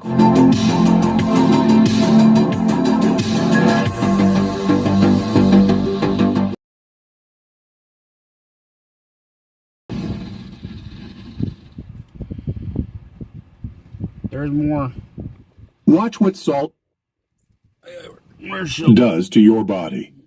This 7-second artery flush could save your life. Even top. There's so many things in here that the more you look at it, the more you read it, the more you're like, okay, wait a minute. I get it now. And one of those things comes from Loretta Lynch. Do you remember? She was the head of the DOJ under Obama, and she had a meeting at an airport on the tarmac with Clinton. Do you remember this? Vaguely. Yeah, vaguely. Let me refresh your memory. Here is the news report at the time. Listen. Well, let's bring it back here at home here in Phoenix in a very interesting meeting on the tarmac at Sky Harbor International Airport. As ABC 15 has confirmed, former President Bill Clinton was in town and met up with U.S. Attorney General Loretta Lynch as she was arriving in Phoenix. Now, this meeting took place just hours before the release of the Benghazi report, so we asked her about it. I did see President Clinton at the Phoenix airport as I was leaving, and he spoke to myself. Was a great deal about his grandchildren. It was primarily social and about our travels. He mentioned the golf he played in Phoenix. So wait. So you've got former president's plane on the tarmac, and you're holding things up because the attorney general wants to go over and talk to you about golf. I mean, it just doesn't seem credible. It didn't seem credible at the time. Well, last night we showed you the evidence and the documents on what they were talking about. And it wasn't about golf or grandkids. It apparently was a briefing on what the FBI was and was not going to investigate regarding Benghazi and all of the leaked emails. Jason, you want to fill it in? It wasn't just grandkids and golf. It was also vacation plans, Glenn. So it's exactly accurate on those vacation plans. That's important as well. Okay. Yeah, sure. Yeah, I mean, if you watched last night, you probably felt like this show was a little familiar because you're like, wait a minute, I remember that. We had these questions. This was missing. Well, the Durham Annex is providing a lot of that now. What we found was we're not entirely 100% sure that this is what they're talking about. They're not talking about golf and grandkids or vacation plans. What we found from the Durham Annex is one of the intelligence releases was that the Obama administration, and this is almost a direct quote, was said to have been almost a direct quote, willing to use all administrative levers to make sure that the Clinton email server scandal would go away as far as other emails, which is what the annex said. We later find out that there was another memo that said that President Obama was very willing to use Attorney General, names are specifically, Loretta Lynch, to leverage the FBI to make sure that this was happening. She was part of all these administrative levers that he was willing to use. Well, now that's interesting because then the FBI all of a sudden said, you know what? I don't think we can consider these intelligence reports credible. We're just going to not, we're going to pretend that they never happened. That they're poof. They don't mean anything. And that's also strange. And what is also on top of that is at the same time, the FBI suddenly says, oh, these servers, these emails that have been stolen, we're just going to farm that out for somebody else. This is top secret information. We're going to farm that out to a private company, CrowdStrike, and we're not even going to look into it ourselves. We're going to take the word of these guys. Wait a minute, what? And we now know that this whole thing was really not about Donald Trump. This whole thing was about what is on the email servers, what emails were stolen by somebody, we assume the Russians, and what information they had. That included Benghazi, all of these things. So they needed to, what the Russians had and the CIA and FBI knew, in fact, they found it so credible, was it Brennan or Clapper, went and briefed the president immediately after getting the brief himself.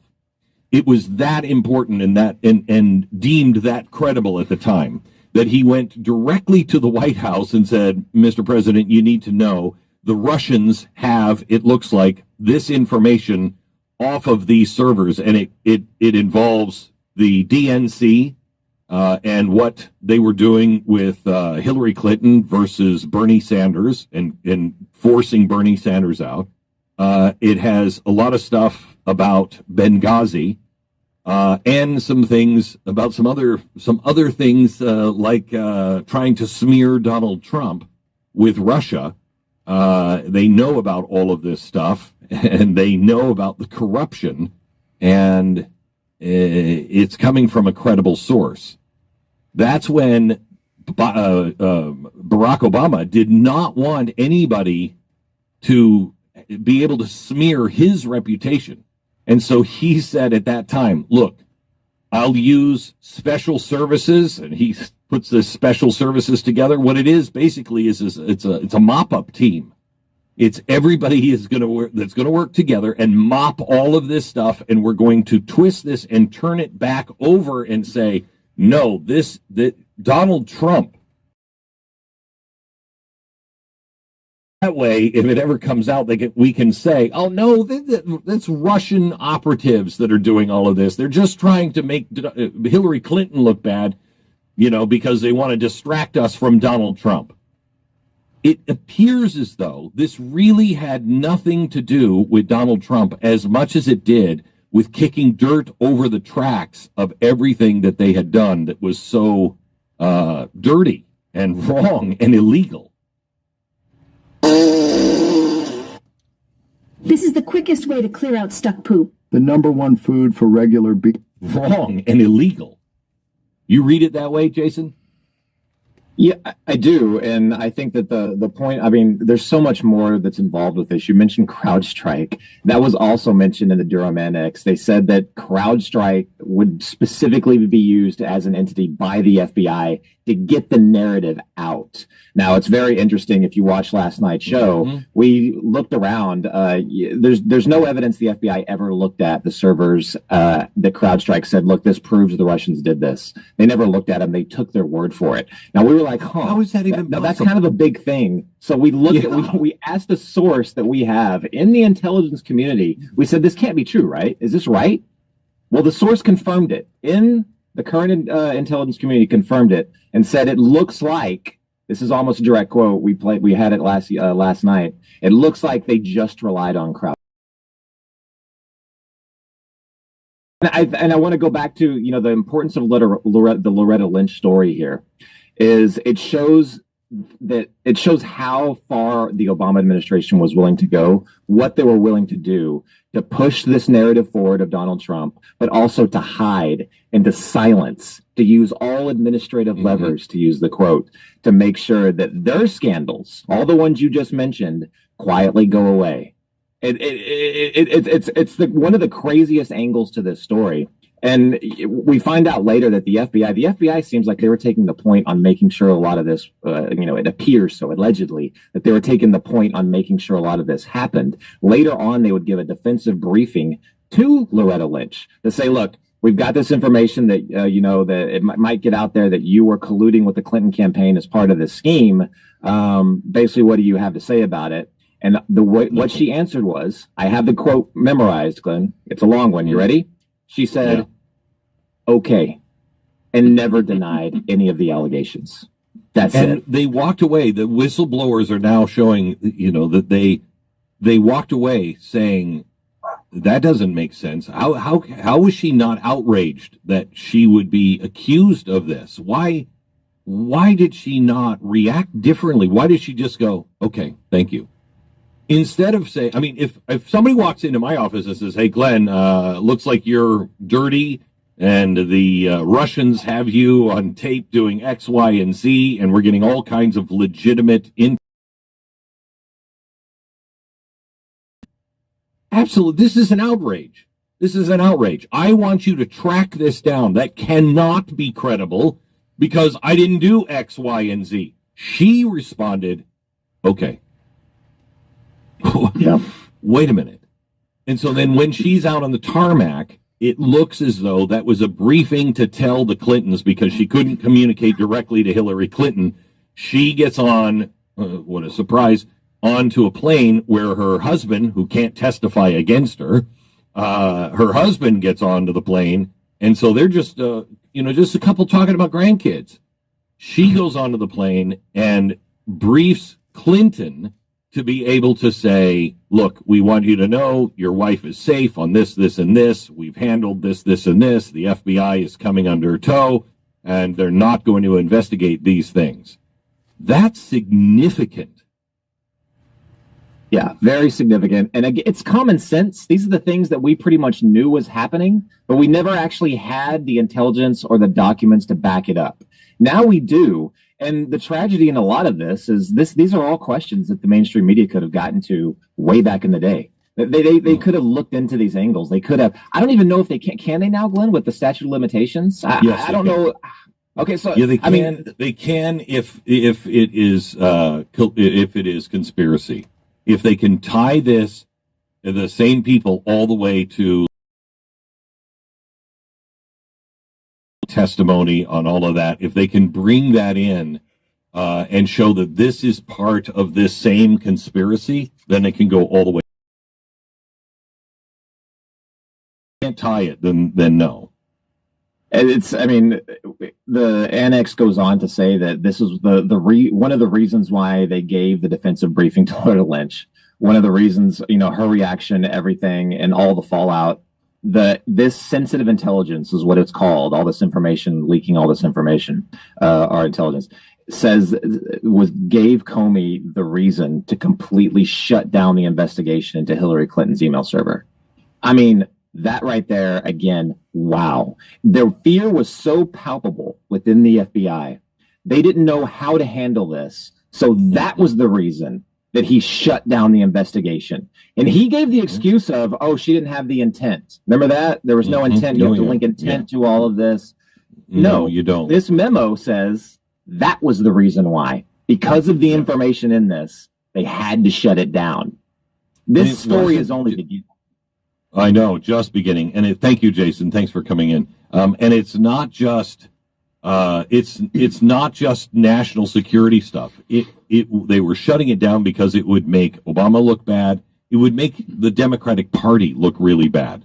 And so this was not just national security stuff. It was also save the Democratic Party.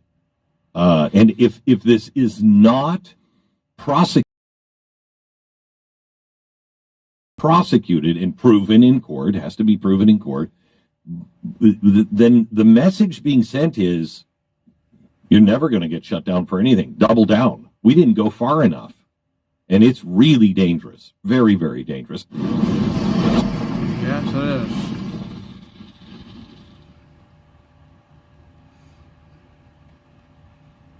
Why does it feel like I'm fighting my own head shape with every other razor I try? We get this question about our Baldy 9.0 Ultra. Oh boy. Don't go crazy, Roger, welcome back. Always an honor to have you. Benny, I'm delighted to be with you. One of these days, Roger, I'm going to start taking fashion advice from you. I promise. I promise you that. I know it's been years in the making, but I'm going to start. You start being respectable, like Roger. Yesterday, I had the honor of speaking, of course, as you did, to the Turning Point U.S.A. conference in Tampa. I was the very last speaker, essentially, and therefore I went over my time. And the engineers are going crazy, screaming, "Oh my God, he's pulling a Benny Johnson," which I kind of loved, if you want to. I'll take it, Roger. That's right.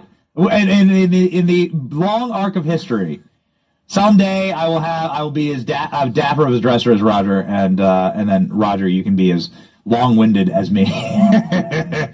Roger, I'm going to shut up. So to that point, thank you. I'm going to shut up and just let you take the floor here. What is your take? And we have a great post from you here on X that I'd love to put up, and maybe just directionally, you're saying that the president needs to direct Pam Bondi to unseal everything in the Epstein file. And that's the way out here. The floor is yours, Roger. How does this get fixed? How does this crisis get fixed? First of all, I think it's important for some background. I'm the first major author in the United States to write extensively about Jeffrey Epstein.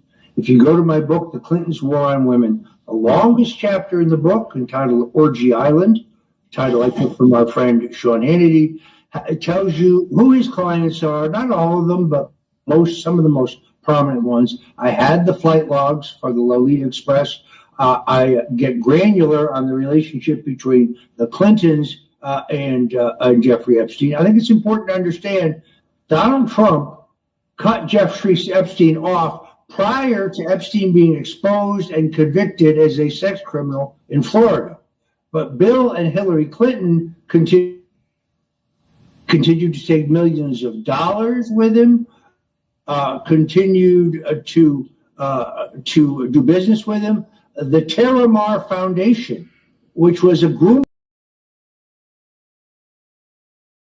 was completely funded by the Clinton Global Initiative. This is all in my book. So, of course, Epstein, the simplest and easiest way to do this, in my opinion, since it is the Trump administration that charged him with 2 counts. One, they account for child sex trafficking, and secondly, account for conspiring to engage in child sex trafficking.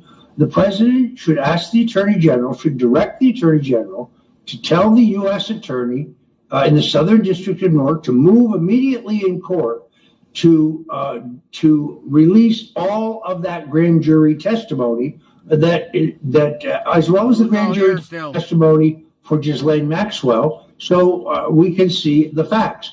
They cannot charge you with committing child sex trafficking without telling people to whom you trafficked the children. This is the fastest, easiest way to do this. I think it should be done tomorrow.